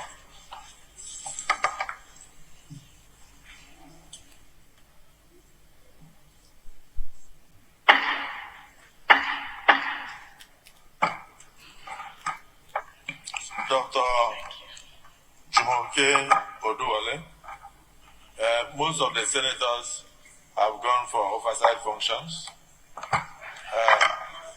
Some of them are taking the police bill on the new institutions. I told the Deputy Senate President to go and represent me there. So he's going to declare open the public hearing now. And some have gone to have meetings in the presidency, but many are watching you across the world. So you have to, don't look at the floor, look at Nigerians and give them your best in terms of what you want to bring to the table. The senators are still watching you also, from even some of the committee rooms. So give us a brief resume of yourself and tell us what you want to bring to the table to prove industry, trade and investment in Nigeria. And it's a major issue. If we can have more foreign direct investment, we can have more creation of jobs, we can have more industries, automatically we can also have more employment opportunities. We can stop even the current industries in Nigeria from immigrating to other countries. You understand? Today, Lever Brothers is gone. Leventis is gone. Many of the textile industries, over 75% of the textile industries in North are gone. And unfortunately now, even the oil industry, one of them are going to the Bahamas, Angola, and new Uganda, and new locations and all that. So you have a lot of responsibilities to put the right policies in place and to be a great ambassador to attract foreign direct investment into the country, keep the existing industries while expanding investment opportunities in Nigeria. So you are welcome. Give us a brief resume of yourself and proceed to answer questions from the senior senators. The President of the Senate and Chairman of the 10th National Assembly of the Federal Republic of Nigeria, His Excellency Senator Godswill Akpabio, GCON. The Deputy Senate President, His Excellency Senator Rabiu Jibrin, CFR. The Principal Officers of the Senate, distinguished Senators of the Federal Republic of Nigeria, particularly the Senator representing Lagos Central, my distinguished Senator Sani Wasiu Eshilokun, distinguished Senator Oluwati Adebule, representing Lagos West, and distinguished Senator Adetokunbo Abiru, representing Lagos East. Thank you for the opportunity to appear before you today. Please permit me to start by first thanking God Almighty for today and His Excellency President Bola Ahmed Tinubu, GCFR, for this nomination and for the confidence being reposed in me to serve our great nation in the capacity of Honorable Minister of Industry, Trade and Investment, if cleared by the Senate today. I'm the third of 4 children. My late father, Professor Olufolabi Olumide, was a surgeon and the first Vice Chancellor of Lagos State University. My mother, Mrs. Clara Folashade Abiodun Olumide Nisholari, was the first female registrar of the University of Lagos. I'm married with 2 children. I started primary school at the University of Lagos Staff School and attended Queen's College, Yaba, Lagos for my secondary education. For my undergraduate studies, I attended the Faculty of Law, University of Lagos, and was called to the Nigerian Bar in 1999. I obtained my first master's degree from Cambridge University, England, with a concentration in commercial law, and then earned a second master's degree in international trade law, as well as a doctorate degree, both from Stanford Law School in the United States of America. My doctoral dissertation centered on negotiation asymmetry and developing country coalition strategy at the WTO. For my career, I started in investment banking at FCMB Capital Markets, a division of First City Merchant Bank, PLC. I then worked at Guarantee Trust Bank, PLC, before leaving 20 years ago to pursue a career in the academia, so I could invest in developing the capacity of young Nigerians to build our economy. I joined the Faculty of Law, University of Lagos, in 2004, where I taught, researched, and published papers across several areas in the commercial and international law space. Since 2015, I have been on loan to the federal government of Nigeria, first as Senior Special Assistant to the President on Industry, Trade and Investment, and subsequently as Special Advisor to the President on Ease of Doing Business, both in the Office of the Vice President. I am currently the Special Advisor to the President on Presidential Enabling Business Environment Council, PEDEC, and Investment in the Office of the Vice President, a position I have occupied since October 2023. Thank you for the opportunity to introduce myself.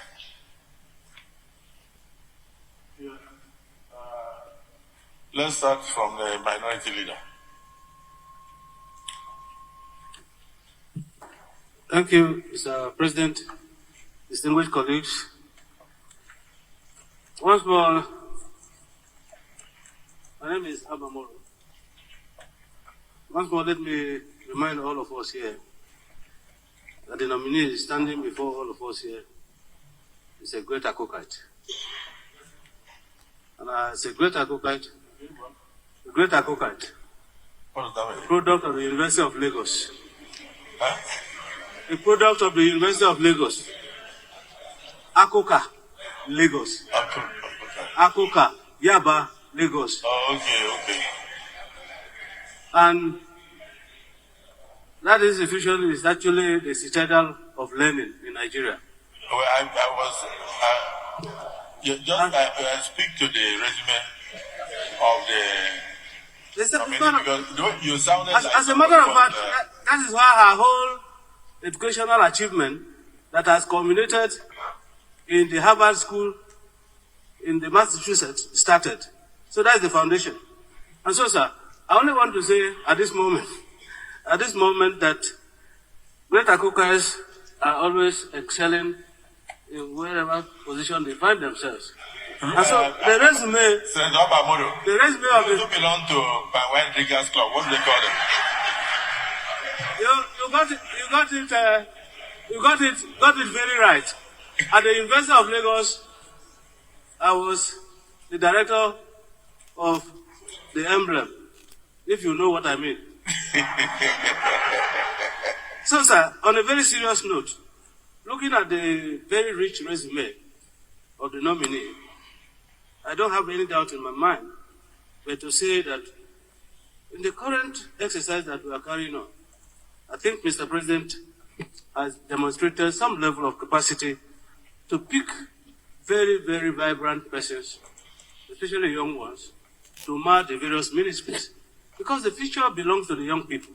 And so if they are picked now to lead in the positions of government, I think they should show some commitment to build a future that they can inherit.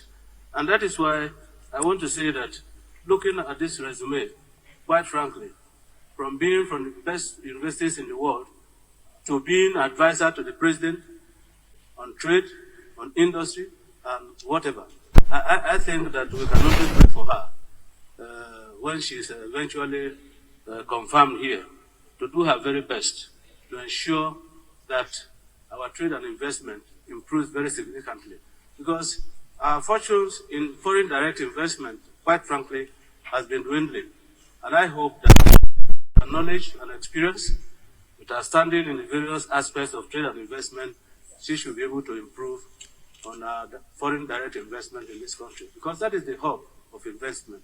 And we need, some of the conditions may be outside our circumstances, but quite frankly, I think the greater job of it depends on the person with the ideas, the person with the proper knowledge to do the right thing. And I think that she fits into that view. And so I support her nomination, and I hope that my colleagues will support her nomination and approve her nomination so that she can hit the ground running as a great Akokite. Thank you very much, sir. Listening to the minority leader commending Mr. President, sometimes I'm tempted to say that the president got it so right that the Senate should not bother and should tell the. If you agree with me. So this thing we normally hear, MIT, MIT is actually Massachusetts Institute of Technology. Is that what it is? Is that where you went to?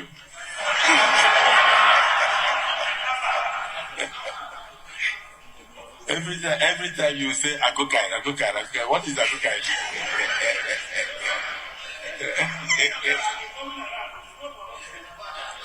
Okay.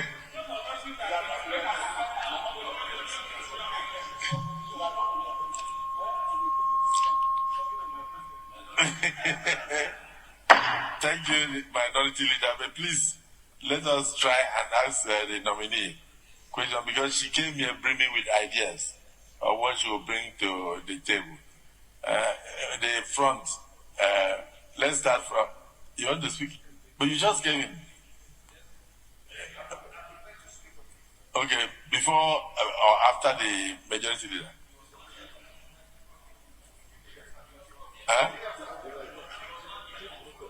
You were not there. Were you there when she came in? No, you were not there. Okay, let us start with the Southwest, the leader of the Senate. Thank you, Mr. President, and I thank you, my able colleagues, senators of the Federal Republic of Nigeria. Mr. President, I want to join also in commending the President and Commander-in-Chief of the Armed Forces of the Federal Republic of Nigeria for understanding and responding to the mood of the nation. Mr. President, Nigerians want changes in different sectors of our economy, of our nation, as soon as yesterday. And nothing is going to change unless we first change ourselves, and there's a change in the orientation as to the kind of people that we put forward to take over certain salient and peculiar responsibilities. Mr. Speaker, the nominee standing before us is Mr. President. Well, please, Mr. President, I need your protection from the minority leader who is trying to distract me. Mr. President, standing before us is a nominee who is not just a brilliant and accomplished thinker, but an extremely decent person. She worked as a banker.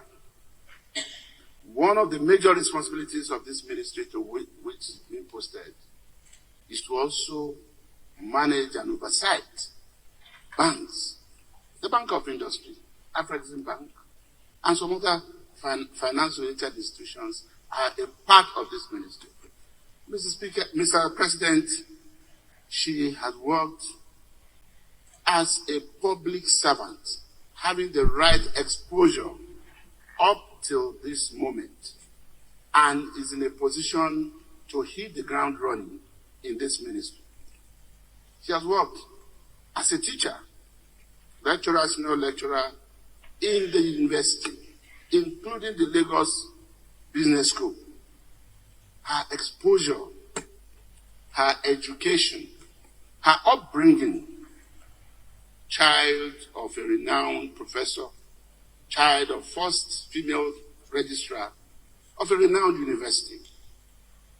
And those of us who also know her and members of the family, both the nuclear family and the extended family, can attest to the fact that she will be a round peg in a round hole. My only concern for her, Mr. President and distinguished colleagues, is just that Nigerians who are familiar with her antecedents and the international community who understands her understanding of the language of development and the language of global best practice standards will have so much expectation from her. That is my concern, and I know by the grace of God she'll be able to live up to that expectation. I can go on and on, but I won't because I know time is of the essence, and I don't want to deny my colleagues an opportunity to speak. But let me just say that I believe the confirmation of this nominee by this hallowed chamber will be the right thing to do, and we also would have indulged in the same attitude and the search for a change which motivated Mr. President and Commander-in-Chief in making this nomination. I thank you so much, Mr. President. Thank you. Deputy Senate President. Mr. President, thank you. Just before then, please. The special advisor, make sure all these code of conduct declarations inserted into all the CVs are moved. All we need, this one is there.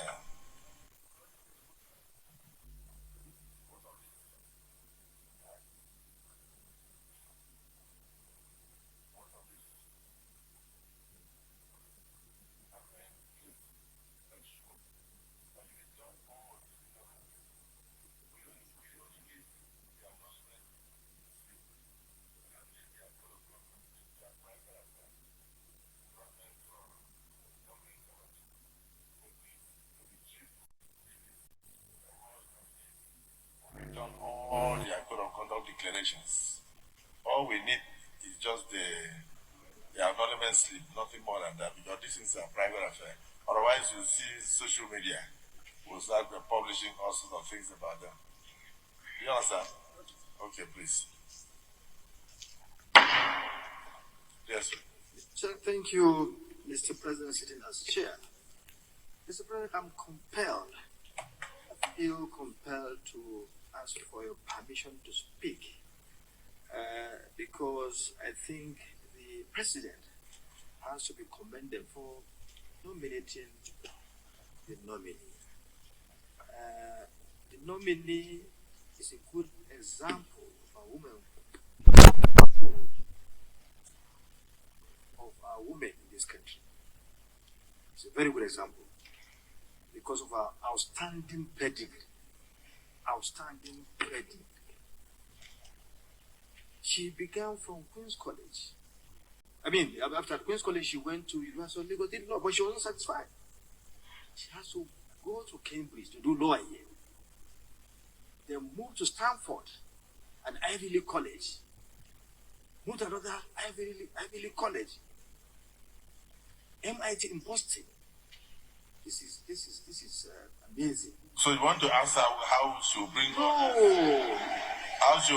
those qualifications to bear in her job? No. No, what I'm saying is because I've seen people with a lot I'm amazed. I've seen people with certificates and grammar, and they don't even know the meaning of democracy. Just in Edo State there, we had a governor who ruled for 8 years with only 10 members, and he not swear in for 14. And he went to all these grammar schools and all that. Let's concentrate on what she will bring to bear. That's and it. how those all those Your Excellency, how all those degrees will Mr. President, can you give what you don't have? into tangible benefit for Nigerians. Mr. President, nobody can give what that person don't have. She has a background, and I'm sure, going by what she has done so far in the public service, she'll do more. And we need to encourage our women. Once they do well, we should encourage them. Our children at home. We should encourage them also in Kano. Of course, yes. Of course, yes. Our women in the entire country, we're encouraging them. Because this is an astounding pedigree. This nominee has an astounding... When are we going to have the first elected female member of the Kano House of Assembly? Well, when God wants that to be done, we believe we are people of faith. In Kano, we are 99.9% Muslim. So what God says, I'm a woman, we do it. We believe in God's time. You see, but it is always said that a golden fish has no hiding place. And when you see something, we say it. Go ahead. I was with you with Mr. President yesterday. He said he believes in people that have capacity. I can see why he decided to be this nominee. She has the capacity. I'm with you. She has the capacity. And I have to strengthen this We need to expose her I more was so there. that our girls, our women will learn from her. I was there. So that they will learn from her. Right? I'm not going to ask you a question to say so that women will benefit from your kind of record. Will see your record and so they will try to emulate you. And so please, once you are cleared and confirmed, please do in line with the way you started. You started very well from Queen's College to Cambridge to Boston. You've gone everywhere in search of education. Exactly. Strategy.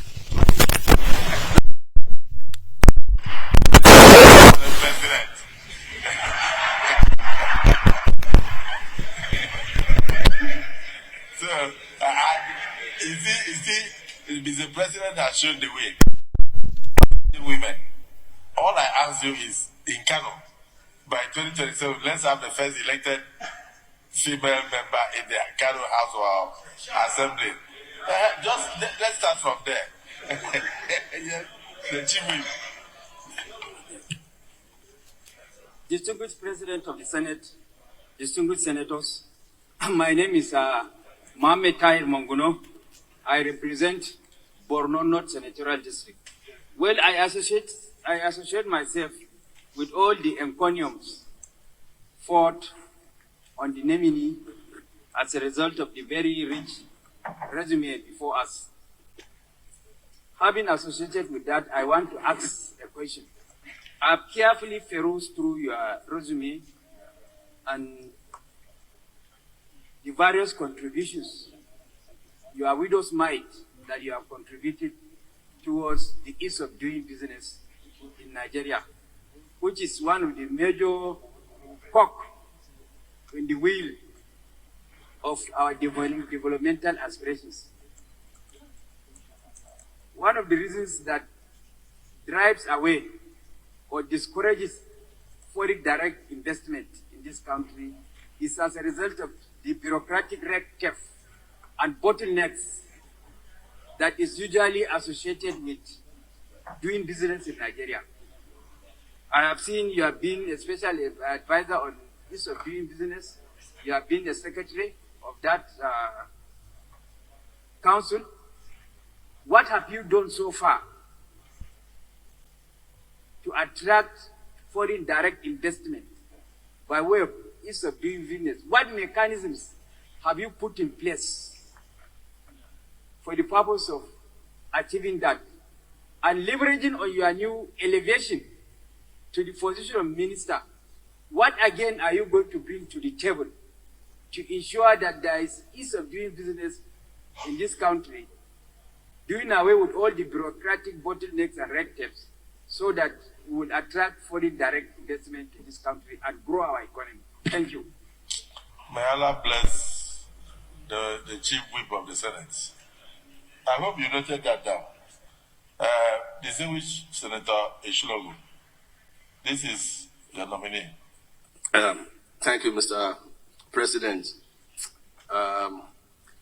She's from Lagos and Central. She's from East Alioko, where I also come from. And I think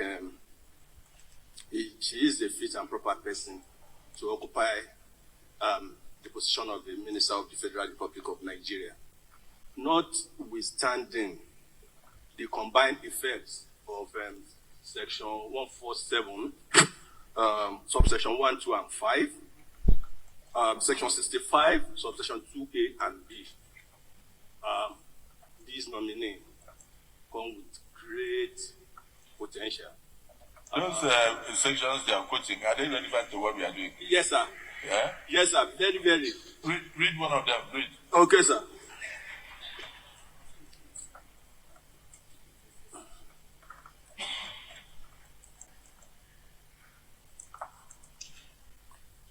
I will read 147, section 1 and 2.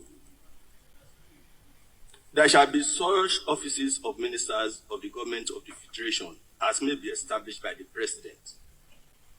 Any appointment to the office of the Minister of the Government of the Federation shall, if the nomination of any person to such office is confirmed by the Senate, be made by the President. 5 talks about the eligibility. It says, no person shall be appointed as a minister of the government of the Federation unless he is qualified for election as a member of the House of Representatives. You've captured it. You are talking about the competence, capacity, and the qualification. So yes, I will go to that. It's relevant to what we are discussing. Yes, so the fact that it's been around, when you look at his curriculum fight, it's been around without any scandal, without any, he's been contributing quietly to the development and progress of Nigeria. And we can also, my colleagues, they spoke about the capability. He went to some of the best schools. I can attest to it because I was there. I went to University of Lagos for my master's, and I did master's in international law and diplomacy. I can attest to the fact that the kind of training you receive, it can we prepare you for the future. I was also at the Harvard Law School. I was also at Harvard Kennedy School of Government. I know. Wait. You should not don't intimidate us here. You were the one that answered. So, because I was there. Speak to this. You said you were there. Also, when you look at our resume, you will also see that she's been involved, as it were, in WTO. WTO is simply the World Trade Organization that deals with international trade and all these what we're talking about, and she is going to be Minister of Trade and Investment. That teaches you that comparative advantage of states on what they should do, how you can export when you have comparative advantage. It also teaches you the safeguard that is inherent in all those provisions. That because she has done all of that, she will be of great. She's a great asset. She's going to be a great asset to the Ministry of Trade and Investment. I'm not surprised that she has been involved in all of this.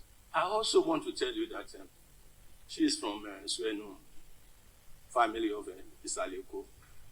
That will say that she's going to be responsible. She will work without acrimony with our colleagues and also our staff and also the committee of Lagos. We are attesting to that she will be a good ambassador. She's been a good ambassador. She will continue to be a good ambassador, and she will continue to contribute effectively and to the progress and of this nation. I commend Dr. Jumoke, Oduwole, to the Senate and for confirmation. Please, I've noticed the sudden interest of colleagues wanting to ask questions. You are entitled to it, but remember, we do not ask your nominees questions. Please temper justice with mercy. Did not, please. You know, there was you. No, such a calm man. I don't know that you can have this kind of insight. To be very honest, I'm very impressed with your submission. And even the fact that we recognize you to speak, and she also hails from Isaleko, like you, and then you are the senator there. I think your speech should actually be taken by all. I think, am I right? I don't think there's any need for the Senate to go further. But I don't know why do we have so much interest in Jumoke? She's ably qualified for you to consider.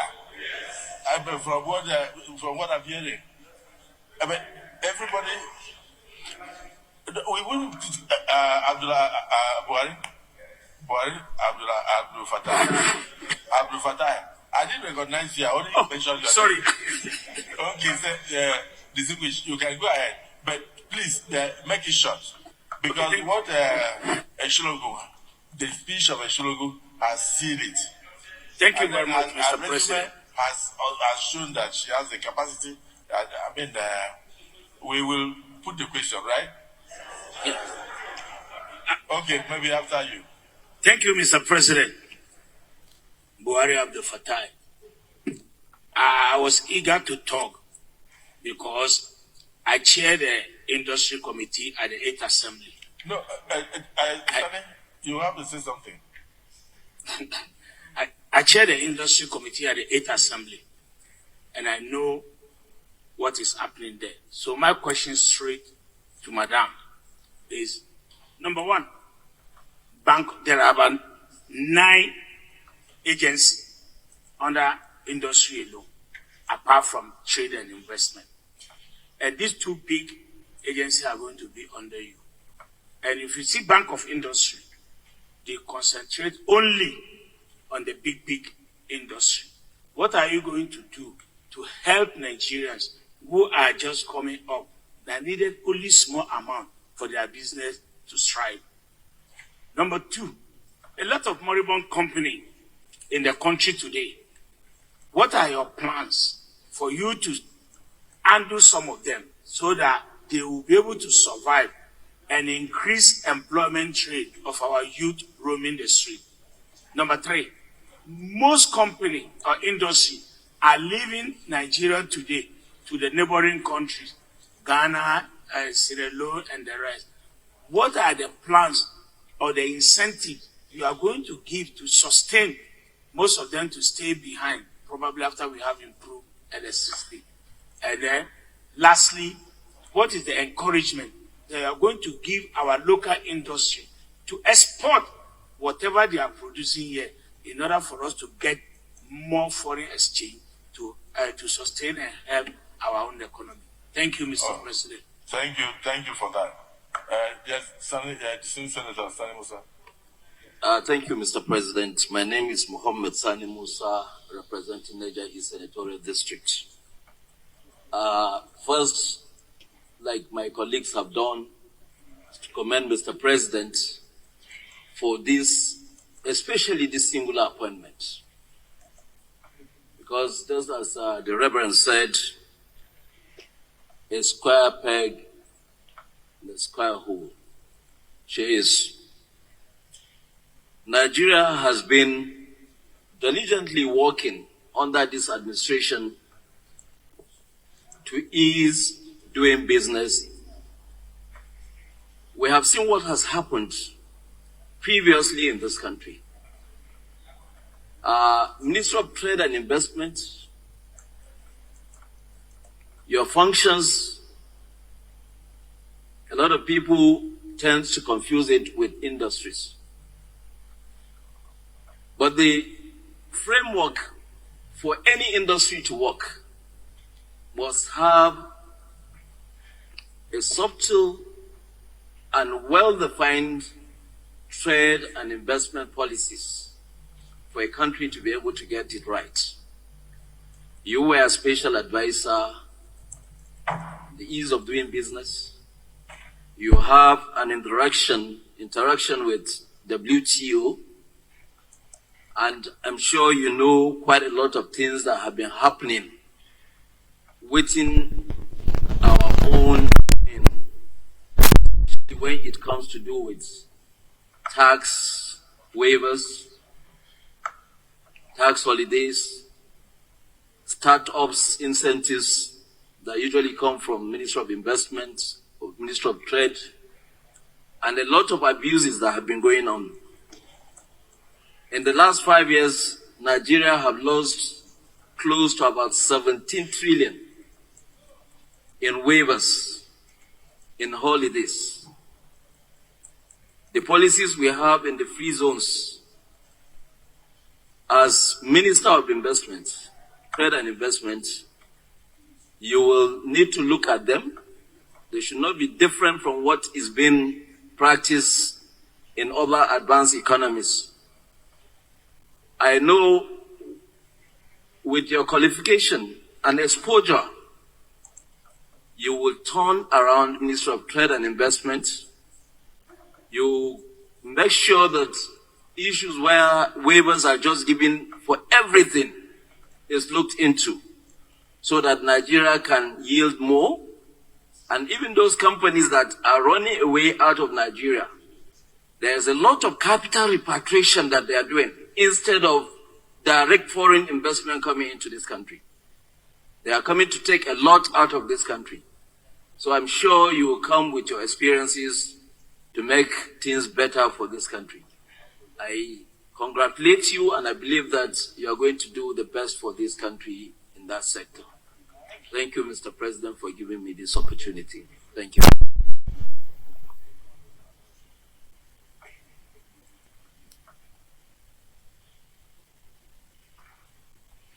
Dismissed Senator Ojukwu. Thank you very much indeed. I guess that the reason a lot of us want to talk is precisely because she's worth talking to. Nobody wants to ask a fool a question. But your CV says it all, quite intimidating. I'm also proud to be able to say that my daughter went to Stanford. She's a doctor. In Stanford. I am at home with your CV. I'm also convinced that, Mr. President, your nomination is different from others. Like the Senate President said, you can have a ton of academic qualifications to teach, to be intellectually sound, different from being what makes your case compelling for me, why I don't think the Senate will have no hesitation. We should have no hesitation in confirming you. It's because the President has appointed an insider who has worked with him. And therefore, I want to assume, and I believe he has done so because with your performance at the current level that you are serving. And I congratulate you for that. It's not hard to earn the trust of Mr. President, and you have earned it. Which is why I am able to ask you, therefore, what will you do differently? Mr. Senate President, you've summarized in your opening remark. You draw our attention to what many Nigerians will be expecting from the Ministry of Trade, Industry and Investment. You reminded us of those industries that have relocated. Not that they went bankrupt. They simply relocated elsewhere. You mentioned a few of them, and I can mention several more across the country. Michelin, Dunlop, the textile sector, the rubber sector, they've all relocated. And yet, Nigeria is their key market. Now, what I was going to ask you is, and given your training, you didn't just went to WTO. You have a spell of training around trade issues. So you are truly more than a square peg in a square hole, but in a ministry that will define the success and failure of any government. Are we going to continue to export jobs and import unemployment? Or are we going to create jobs and use our population as an incentive to bring foreign investors, not only to come, but to remain here? What are we going to do to protect current investors, which for me is the best advance to attract foreign investors to come? When Senator Sani was talking, I had mixed feeling about his contribution. Because, Mr. President, sir, some of those waivers are meant to be part of the incentive. Tax holidays are meant to be part of well-thought-out incentive because investors are greedy by nature. So you need to give them a bait to bring them in and tell them whatever profit you make for the first X number of years, you will pocket it. Those are the kind of reasons. So it is not necessarily wasted, except where the application is now informed by some other consideration that might be inimical to sustainable growth and development. What can you do straight away? Can we ever get the auto industry back? You are in Lagos, and I'm sure you are not too young to remember Volkswagen. Today they make beautiful vehicles. So, is there any hope if we revise our policies that let them to vote with their feet? What kind of policy do you think we need to have in place for the automobile sectors to come back? The Volkswagen of this world, the Toyotas of this world, the Peugeot, the Mercedes-Benz, all of them that are on Nigeria roads today, they were here before. Now we consume, you will know, I'm sure as having been in the system, how many tires made by Dunlop or Michelin that are consumed in Nigeria, even after they have voted with their feet, they target us for their market. What do we do to use our population as the main instrument to bring them back? And with your knowledge of WTO, are you sure they are fair? Their rules are fair to countries that are growing. At a time when even America, as we speak today, has imposed 100% duty on cars made in China. They are the greatest proponent of free trade, but they recognize the danger of not protecting American auto industry. So to protect General Motors and all those companies in the US that are manufacturing cars, particularly these electronic cars, the Chinese appear to have mastered the skill so that the way the General Motors can compete is for America to increase their duty by 100%. So what will we do as Nigeria? To say to Dunlop, you can't sell here if you don't locate here. To tell Michelin, if you left us, your product cannot come here. Because that is the only thing we have to sell, our size. The textile industry, of course, looking at the way we dress, and Mr. Senate President, when I was a textile worker, you are an example of Nigeria consumption pattern. Our consumption per capita is higher than average in Africa, or even in the world, because of our mode of traditional dressing. One person wearing 8 meters at the stretch. Forget about my own small size of 2 feet by 2 feet. So I congratulate you. I believe you deserve to be confirmed, but I want to be educated, using the opportunity of this hearing as to how do we deal with this challenge of more companies leaving us and yet selling their goods to Nigeria. All those textile factories, Mr. President, that left, they didn't leave Nigeria alone. They just relocated. Instead of having Chinese company, now we have Chinatown. What did they sell in Chinatown? They sell all sorts of things, including substandard fabrics. But in Nigeria, they were producing high-quality fabric in Ikorodu in Lagos, since you are from Lagos State. Ikorodu is gone. Aflon is gone. President clothes, the way they were making the kind of clothes our president is wearing, gone. Not that they never went bankrupt. They relocated. So how do we bring them back?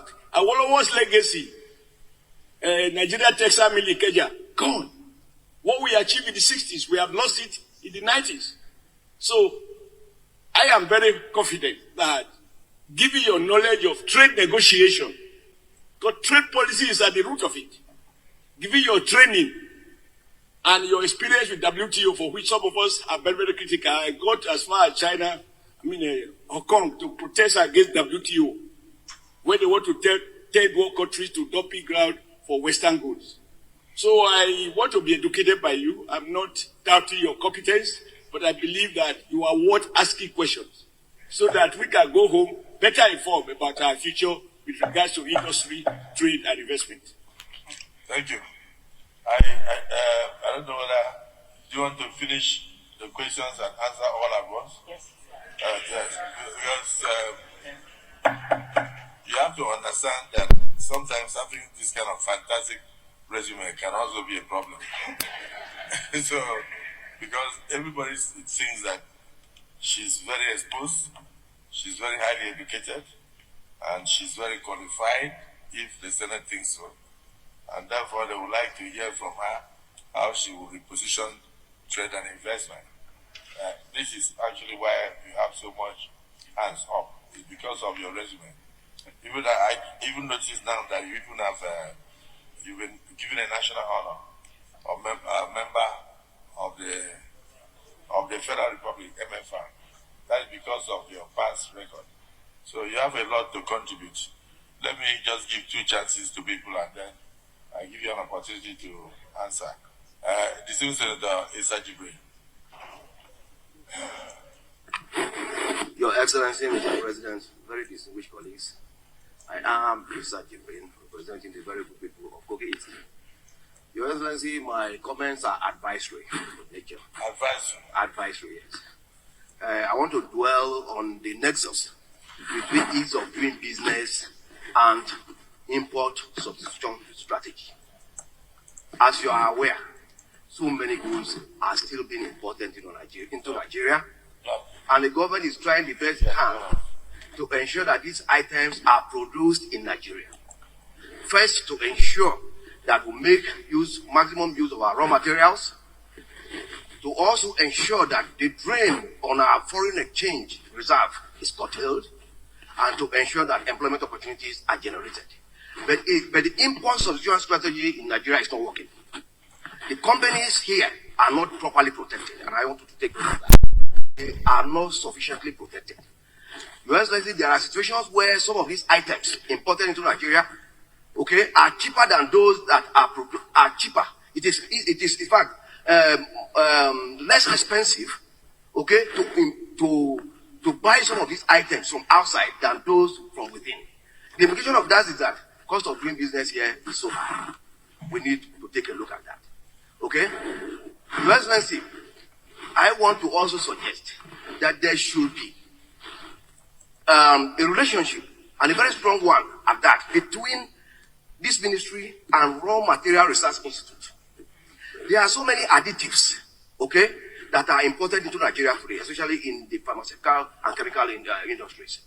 Those additives can be produced in Nigeria. If you liaise with the Raw Material Research Institute, they can be produced in Nigeria.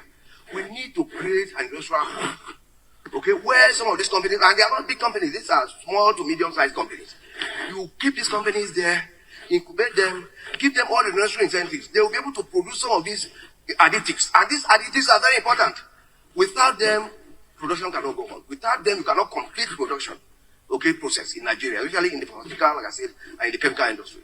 I want you to set up a unit in your ministry to liaise constantly with Raw Material Research Institute, okay, so that some of these companies can be incubated, can be grown, and then most of the additives that we're importing into Nigeria today, we produce within.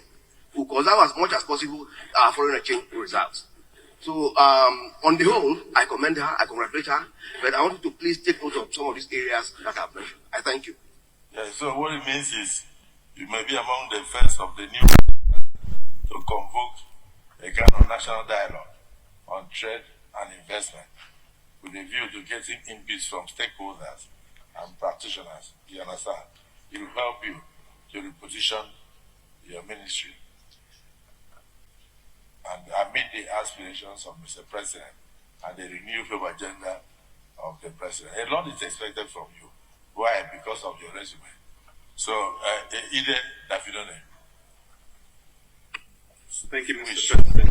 Distinguished colleagues. Ide Dafinone, representing Delta Central. I want to say, Mr. President, that Dr. Oduwole's qualifications, experience, and ability is not in any doubt. The interest that we are all showing here today is, as you said, in the capacity that she has and what she has to offer Nigerians. I'm an exporter, and in my previous life I represented exporters at the Manufacturers Association of Nigeria. And in that capacity, we have identified that Nigeria's need for foreign exchange can be served through non-oil exports. That growing of non-oil exports falls within the minister's portfolio. One of the biggest incentives for growing non-oil exports is the Export Expansion Grant. And this has been managed over the last 20 years in fits and starts. At the moment, it is in one of its fits. And it is shown by the numbers for the last 20 years that any time the Export Expansion Grant is being properly applied, exports, non-oil exports, grow in leaps and bounds through those periods.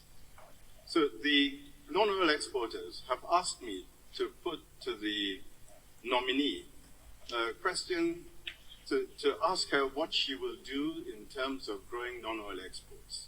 Thank you very much. So, the ball is in your court. Thank you, sir, the President of the Senate. Thank you very much indeed for these very pertinent and interesting questions.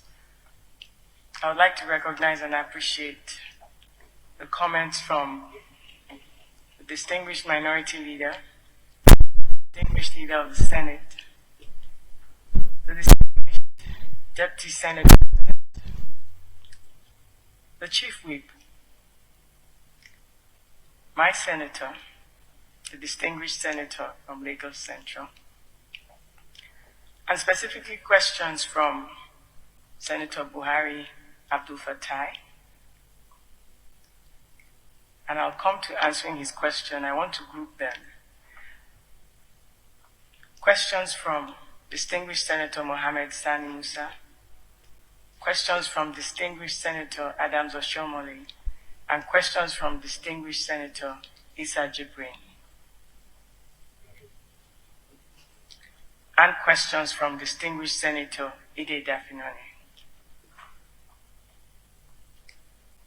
What I would do, with the kind permission of the President of the Senate, is to group the questions in a way that the answers would flow coherently and to touch on what has been asked of me today. I will first group economic focus on investment, productivity, and job creation.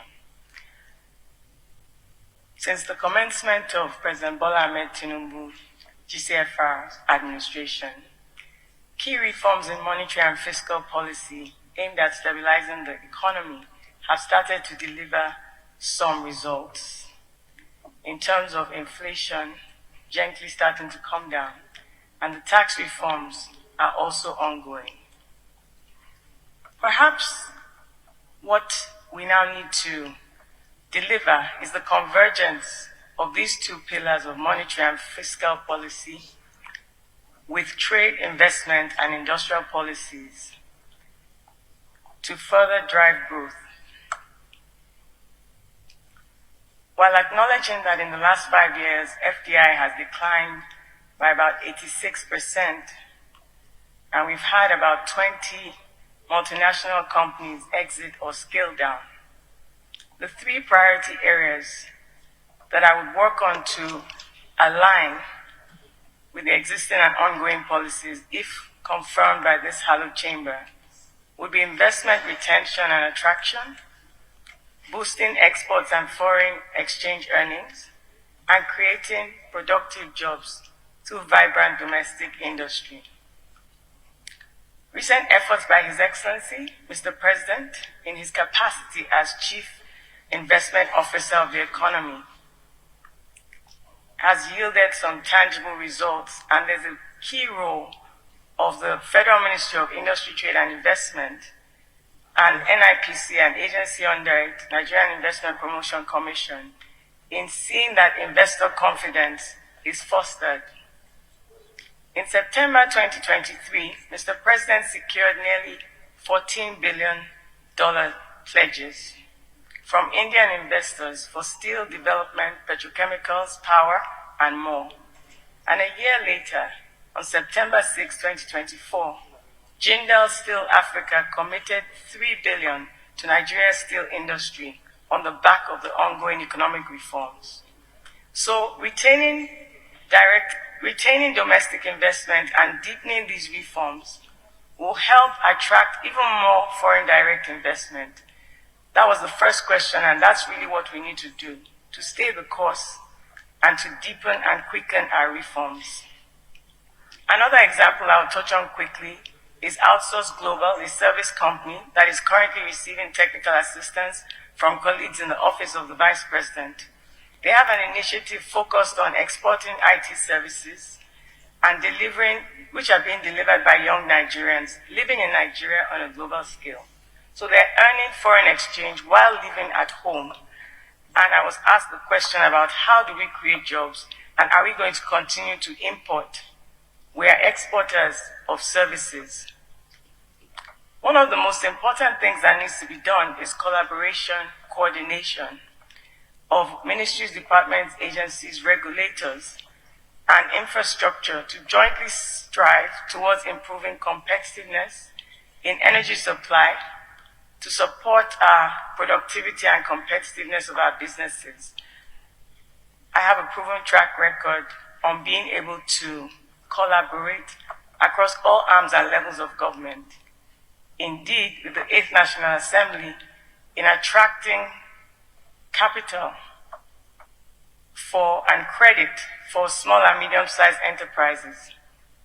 The National Assembly passed the Collateral Bill, which is the Secured Credits and Transactions, which enable the central bank to have legal instrument, to have a collateral that enables banks and microcredit institutions to lend to more small businesses.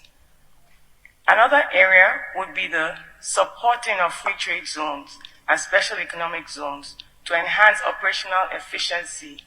They're very important for manufacturing investments to come into Nigeria and promoting localized production. Nigeria has 55 licensed free trade zones currently contributing to the GDP, but there's a lot more, and significant jobs can be produced by that. The second thing in the area of trade, boosting exports so that we can earn more foreign exchange.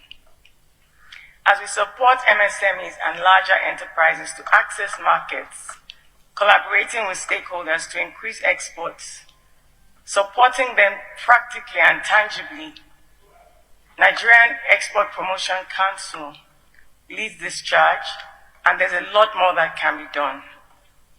Even the silver lining in leveraging the current FX rate is an opportunity to deepen exports, because our goods are currently cheaper for exports and also cheaper for domestic consumption. So it's an opportunity for all of us to buy Nigerian, to support Nigerian businesses and consume what is made in Nigeria. That will create jobs and encourage these businesses and make sure they stay in business. Another example is working with the PEREC experience, working with over 53 ministries, departments, and agencies at the federal level. One example that comes to mind is partnering with Nigerian Customs Service on delivering reforms with ease of doing business by making sure that their trade facilitation is continued to be improved.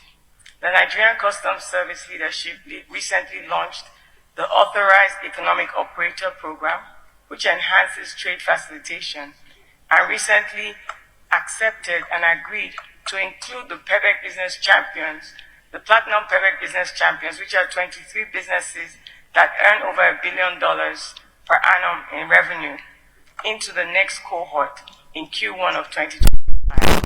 This will ameliorate existing difficulties within supply chain and strengthen Nigerian exports promotion in the global community. Another key area will be the African Continental Free Trade Area, supporting businesses to export high-quality products. Having jobs is nothing. That are productive. We need jobs that have a higher level of income for Nigerians. And services is another good opportunity, as I already spoke on. We need to align with global standards and regulations so that our goods seamlessly cross our borders and we can earn the dollars that we so desperately need. We can plug into global value chains.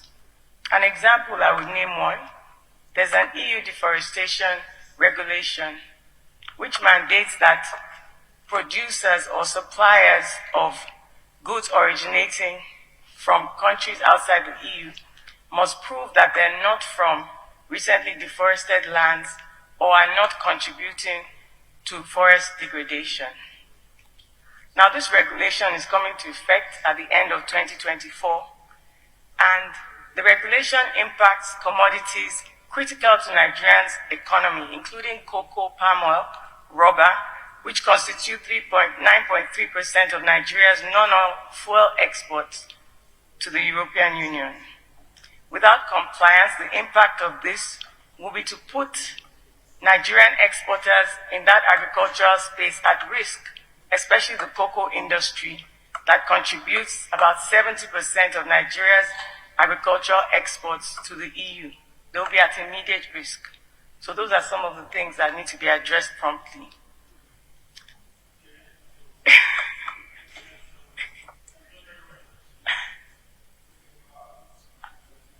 I can.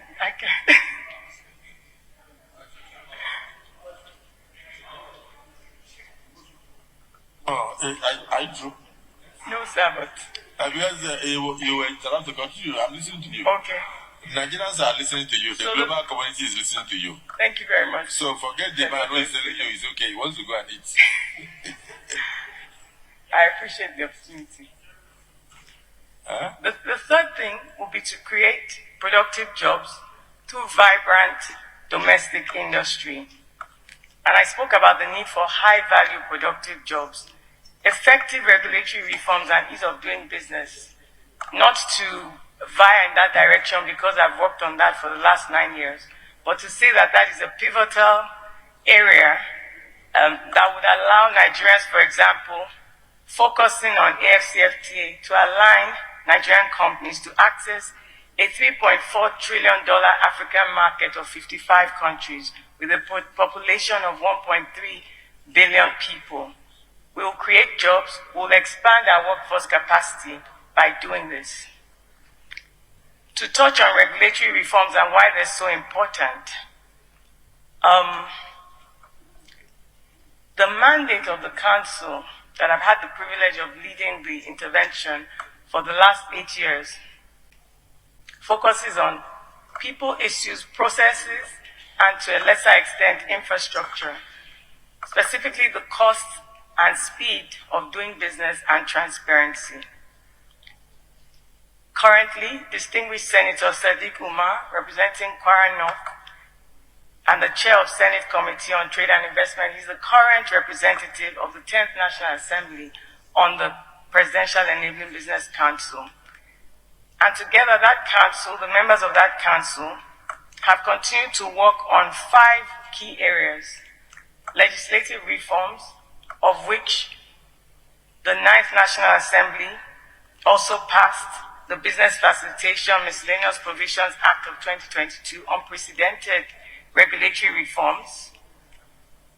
The 8th and then the 9th National Assembly also passed, reenacted the Companies and Allied Matters Act 2020, which had not been overhauled in 3 decades. The impact of these was a 70% reduction in business regulation times and an increase in formal MSME regulations, which also contributes to the revenue of the federal government. So regulatory reforms is another key area.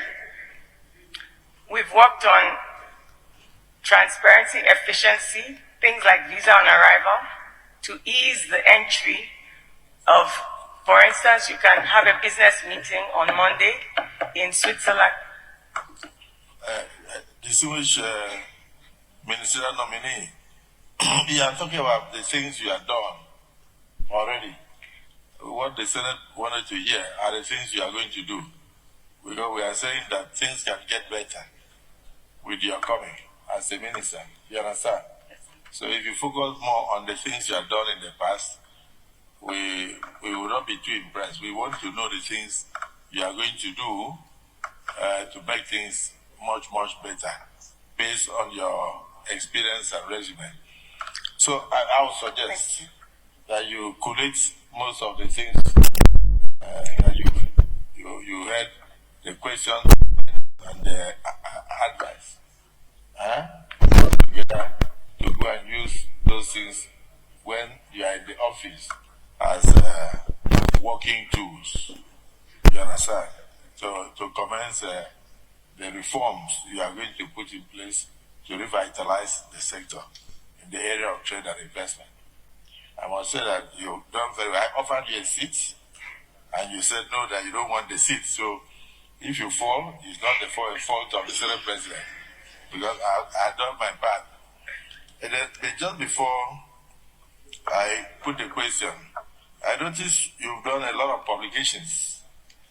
On your page 4, you publish a journal in the Private and Property Law Journal, International Trade Disputes Remedies, How Equitable for Africa. Those are your thoughts. Yes, sir. And you went further to publish WTO Special and Differential Treatment, Africa's Golden Fleece or Trojan Horse. Yes. Am I right? Yes. And so many others. So you're a thinker. And I know that you think out of the box if the Senate confirms you.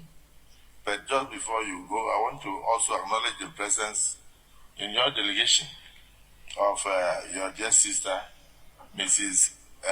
Oyinka Badejo Oguzanya, who is not only my learned friend, but was the chair of the recently concluded Nigerian Bar Association a conference in August. So it means it's a well-read family. I thank you for coming to the Red Chambers with your delegation. Distinguished colleagues, can the nominee now take a bow? Those is the say there. The eyes have it.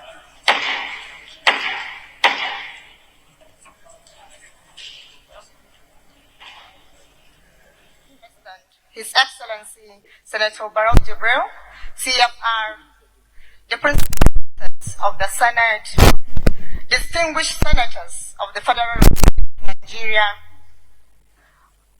special recognition to senators from Jigawa State, my senator, distinguished Senator Babangida Hussaini, representing Jigawa Northwest, distinguished Senator Abdulhamid Malam Maduri, representing Jigawa Northeast, distinguished Senator Habib Mustafa, representing Jigawa Southwest. May peace and blessing be upon you all. It is a great opportunity to stand before you today as the nominee for the position of Minister of State of the Government of the Federation. I would like to use this opportunity to thank His Excellency, the President of the Federal Republic of Nigeria, President Bola Ahmed Tinubu, for finding me worthy of this nomination to be a member of his esteemed cabinet. I am Dr. Suwaiba Ahmed, born on the 13th of February 1981 in Barbara, Jigawa State. I had my primary and secondary education at Bayero University, Kano Staff School, where I graduated in 1991 and 1997, respectively. I had my university education at Bayero University, Kano, where I studied education chemistry and graduated in 2003. Immediately after my graduation, I commenced my NYSC at the Department of Education, Bayero University, Kano, between 2003 to 2004. I started my career at Bayero University, Kano in January 2005 in the Department of Education. Immediately after, I enrolled for my master's degree in curriculum studies in the same university. I graduated in 2009. I further enrolled for my PhD at Ahmed University, Zaria, where I studied science education and graduated in 2014 successfully. In 2000, at Bayero University, Kano, I rose from graduate assistant to the rank of associate professor in 2021, where I held various administrative positions, from head of department to subdean academic to director Center for Gender Studies, and also to provost Jigawa State College of Education and Legal Studies. At Bayero University, Kano, as a director, I'm a strong advocate for gender equity, with particularly emphasis on educational opportunity, educational access for women and girls. I led and participated in various researches that has to do with education, issues around education for girl education. At the same time, as an educationist with about 20 years of experience, I worked as a consultant, as an education consultant with different non-governmental organizations, among which are British Council, Education Data Research and Evaluation, EDOREN, Partnership to Engage Reform and Learn, PAL, Partnership for Learning for All in Nigeria, PLAN, and Foreign Commonwealth Development Office, FCDO. Some of the projects that I participated in include development, reviewing, and demonstration of various policies on education in Kano and Jigawa State. Some of the policies that I worked on are teacher policy, girls' education policy, gender policy, non-state school policies are just a few of the policies that I supported the state in either developing, domesticating, or reviewing. I also assess different policies at state and federal level, including gender and social inclusion, school safety, safeguarding, all in the sector of education. I also participated to conduct a place-level assessment of the education sector to provide baseline information. At the same time, I also conducted a baseline review of the existing IQTE project, that is Integrated Quranic Azanga Education in Jigawa State. Apart from that, there are other projects that I participated in, but part of those projects is the adjournment research on identifying, recruiting, and deployment of effective teachers. I also participated in a research in understanding factors shaping teacher quality, where we adopted a problem-driven analysis to understand factors that lead to low teacher quality. These are just a few of the researches that I undertake in the field of education. In March 2024, I was appointed the Provost, Jigawa State College of Education and Legal Studies, Ringim. As a Provost, some of the notable achievements to my credit include securing full accreditation for all academic programs in the institution. This is a strong achievement as the institution had never undergone a reaccreditation since their program were approved in 2015. At the same time, I facilitated issuance of certificate to all graduating students, which is the first in the history of the institution, addressing a long-standing issue with regard to students getting access to their certification. I was also a member of a technical working group member of UBEC in between 2021 to 2023. Part of my activity as a member of that technical working group include the development of 10-year strategic plan for UBEC and also the development of UBEC roadmap 2022 to 2030. I also participated on national personal audit for UBEC. Your Excellency, sir, thank you for giving me this opportunity to introduce myself to this esteemed cabinet, to this esteemed sector. And I assure you, if confirmed, my drive will be towards actualizing this administration agenda on education. Thank you very much. Let me commend you first and foremost that your voice does not need microphone. Yes, your voice does not require any microphone. And we are very impressed.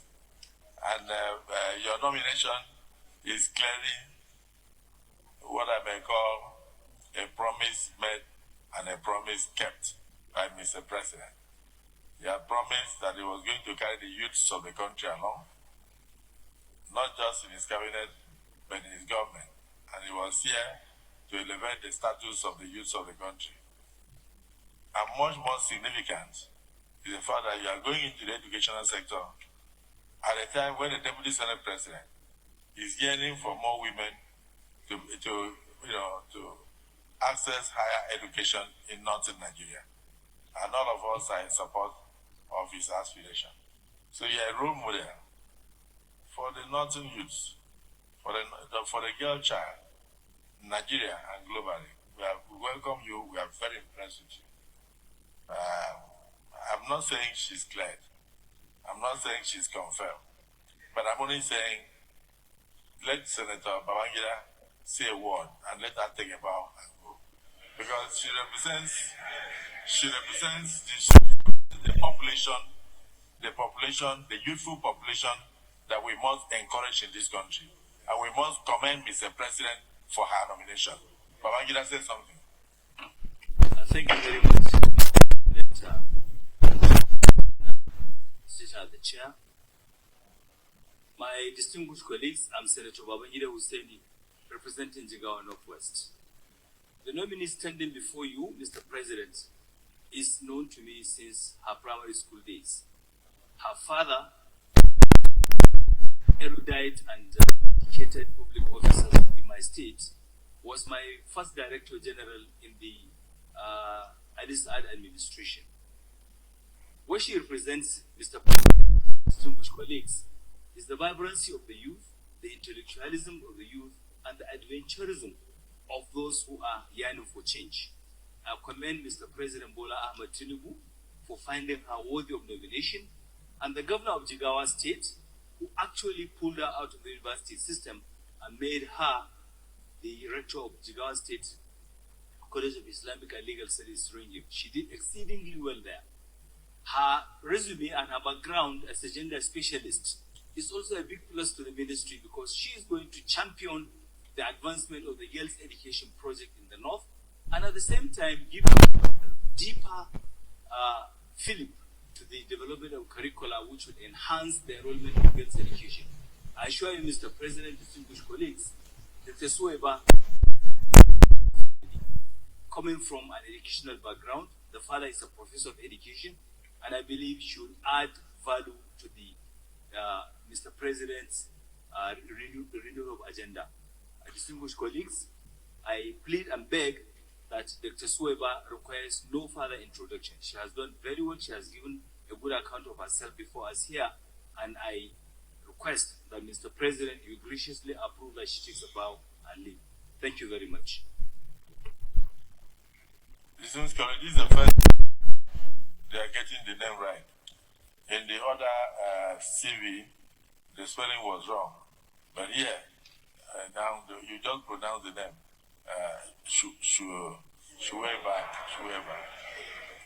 Suwaiba. And she's a chief of the whole block. Professor Anthony Ani, this was somebody from the academia. Do you have any advice for her? Yes, I do, sir. No. Mr. President, distinguished colleagues,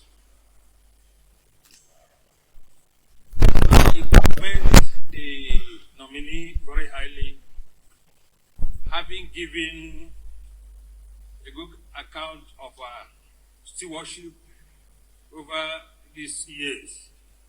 However, there are few things that I would like to engage our attention as she assumes duty as the Minister of Education of this country. Some issues are very fundamental, including the ongoing strike by university workers, non-academic in particular. And there is equally an impending strike by the academic staff union of universities.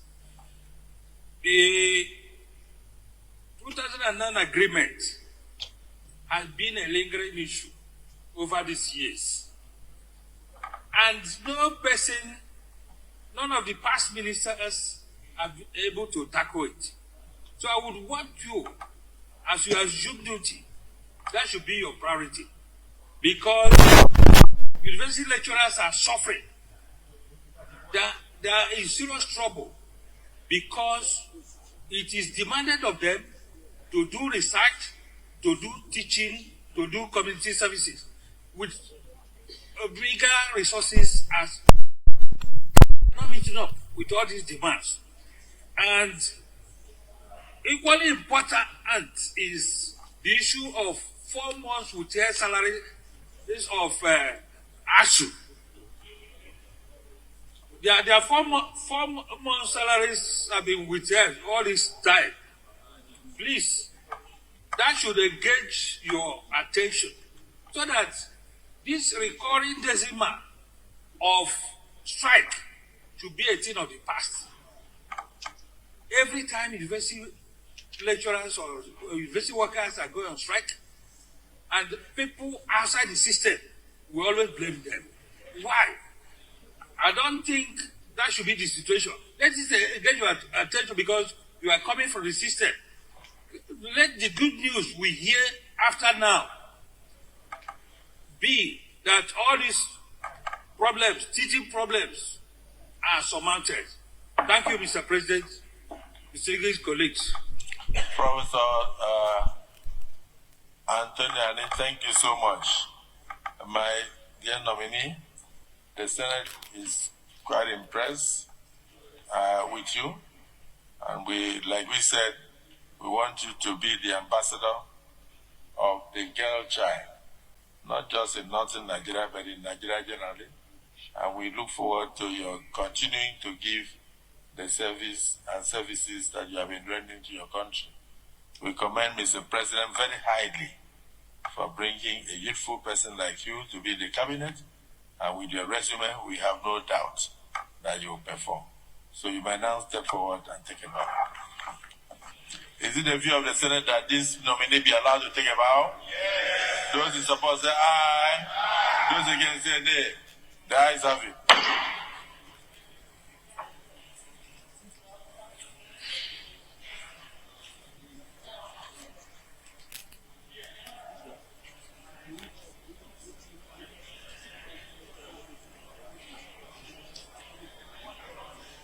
So, we report progress.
President sitting as chair, very distinguished colleagues. Yeah, this that the strangers be now made to exit the chamber so that confirmation. I saw. Mr. President, sitting as chair, I support the motion that permit strangers to exit the chamber to enable the Senate continue the business of the day. I so second. The leader of the Senate has moved a motion invoking our floor privileges as contained in our order paper in section 12. And no person shall be admitted to the lobby of the Senate while the Senate is in session, except by the consent of the Senate upon a motion by the leader of the Senate, seconded by the minority leader. The reverse has now been the case that all those admitted into the Senate now exit the Senate for us to continue our business. Those in support of the motion are moved by the Senate leader, seconded by the minority leader, say aye, and those against say nay. The ayes have it. Restored.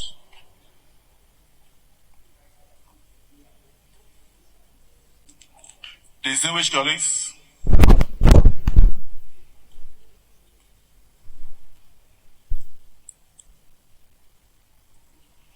will the Senate approve the nomination of Dr. Nentawe Yilwatda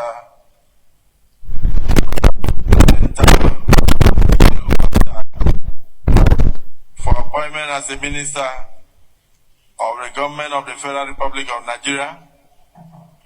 Those in favor say aye. Those against say nay. The ayes have it. Nentawe Yilwatda is hereby approved.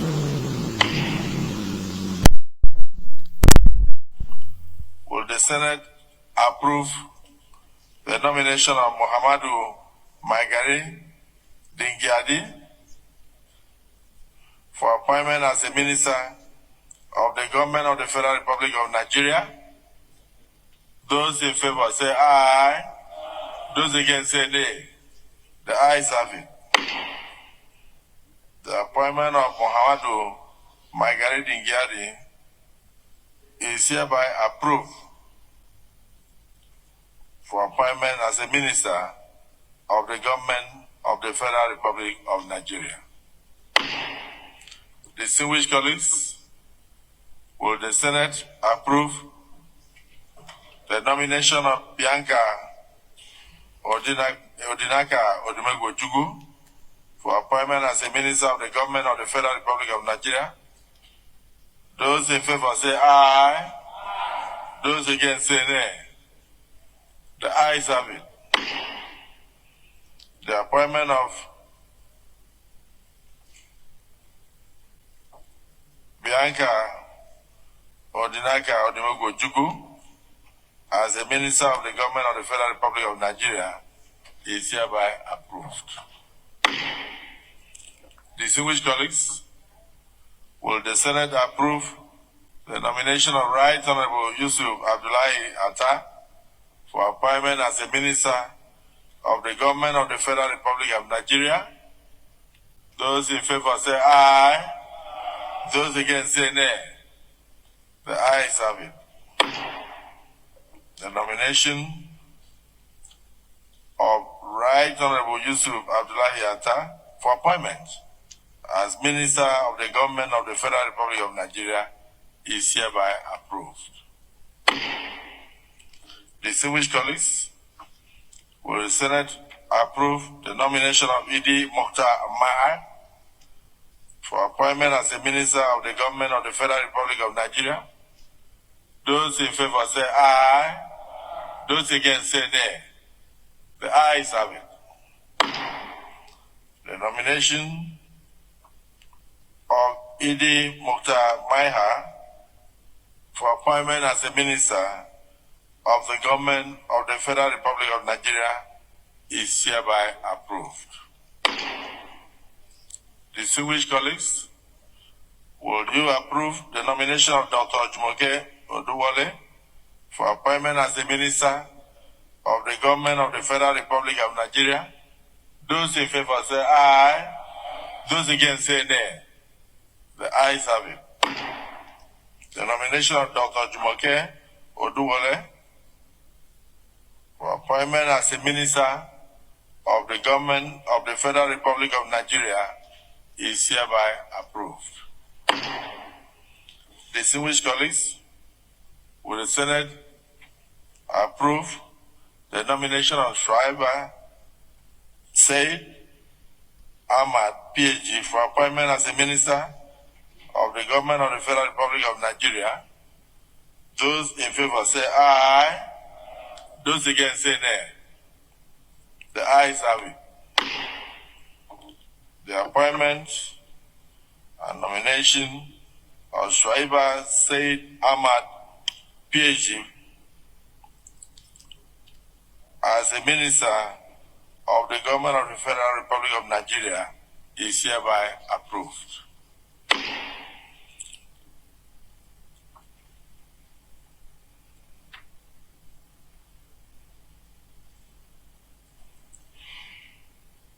The Leader of the Senate. Mr. President, sitting as chair, very distinguished colleagues, I rise to move that the Senate goes back to plenary to enable the chairman report progress. I so move, Mr. Chairman. Minority Leader. Mr. President, sitting as chair, I second the motion the Senate reverse to plenary to enable the chair report progress. I so second. Distinguished colleagues, the motion has been moved and seconded that this August Assembly do refer to plenary for the chair to report progress. Those in support of the motion as moved and seconded say aye. Those against say nay. The ayes have it.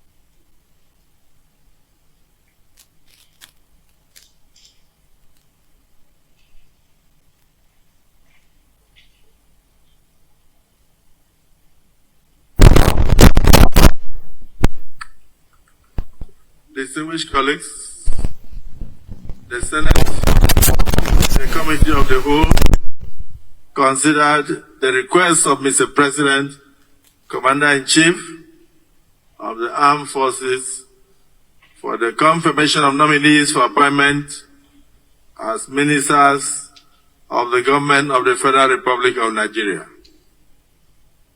The nominees appeared before the Senate, answered questions from distinguished senators on a number of topical issues, particularly issues relating to their designated ministries.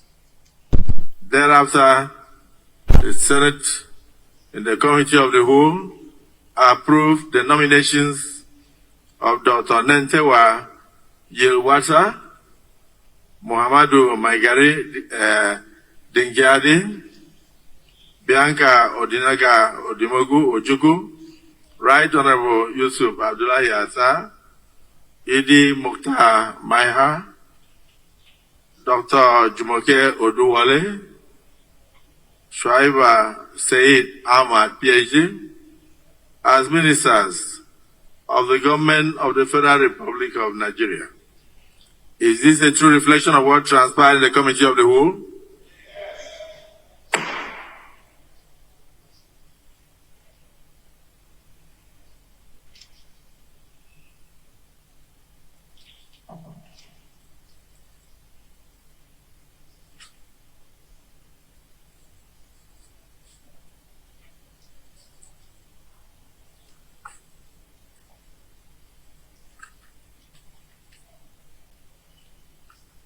Distinguished colleagues, will the Senate confirm the nomination of Dr.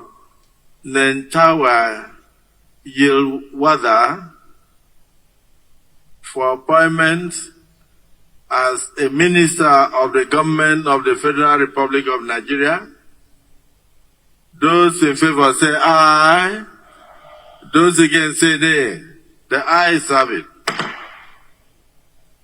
The nomination of Dr. Nentawe Yilwatda is hereby confirmed as a minister of the government of the Federal Republic of Nigeria. Distinguished colleagues, will the Senate confirm the nomination of Muhammadu Maigari Dingyadi for appointment as a minister of the government of the Federal Republic of Nigeria? Those in favor say aye. Those against say nay. The ayes have it. The nomination of Muhammadu Maigari Dingyadi is hereby confirmed as a minister of the government of the Federal Republic of Nigeria. Distinguished colleagues, will the Senate confirm the nomination of Bianca Ojukwu for appointment as a minister in the government of the Federal Republic of Nigeria? Those in favor say aye. Those against say nay. The ayes have it.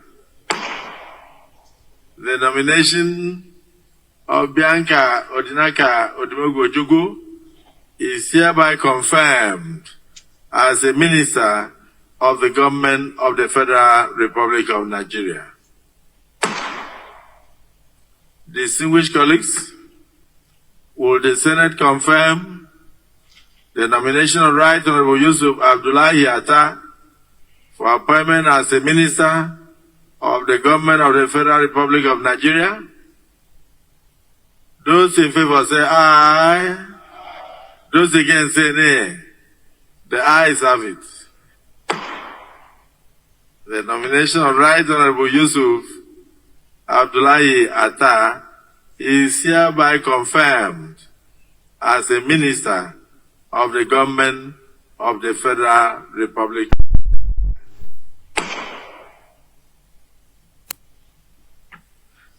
Distinguished colleagues, will the Senate confirm the nomination of Idi Mokhtar Maiha for appointment as the Minister of the Government of the Federal Republic of Nigeria.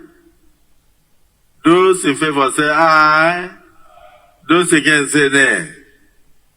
The ayes have it. The nomination of Idi Mokhtar Maiha is hereby confirmed as a Minister of the Government of the Federal Republic of Nigeria.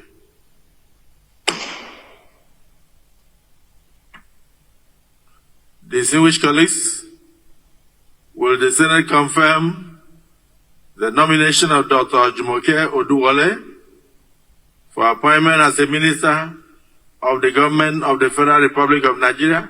Those in favor say aye. Those against say nay. The ayes have it.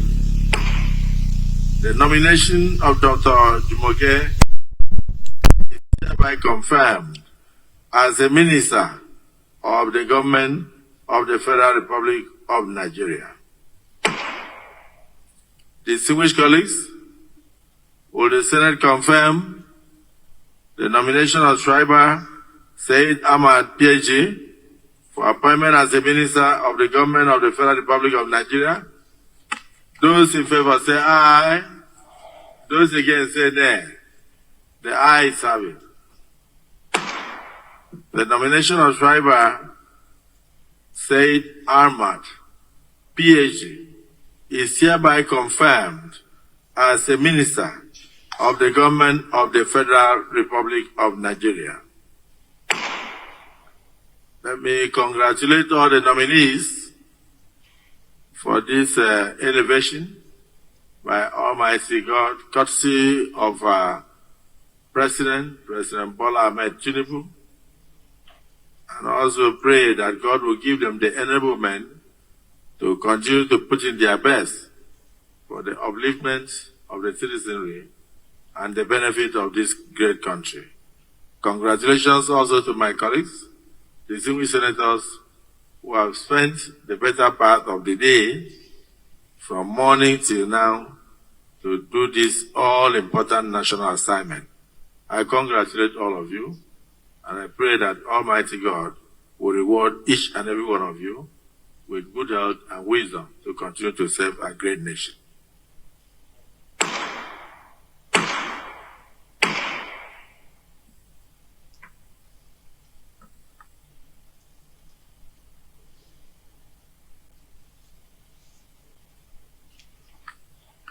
Having concluded today's business, this Senate is hereby adjourned to Thursday, the 31st day of October 2024 at 11 a.m. prompt.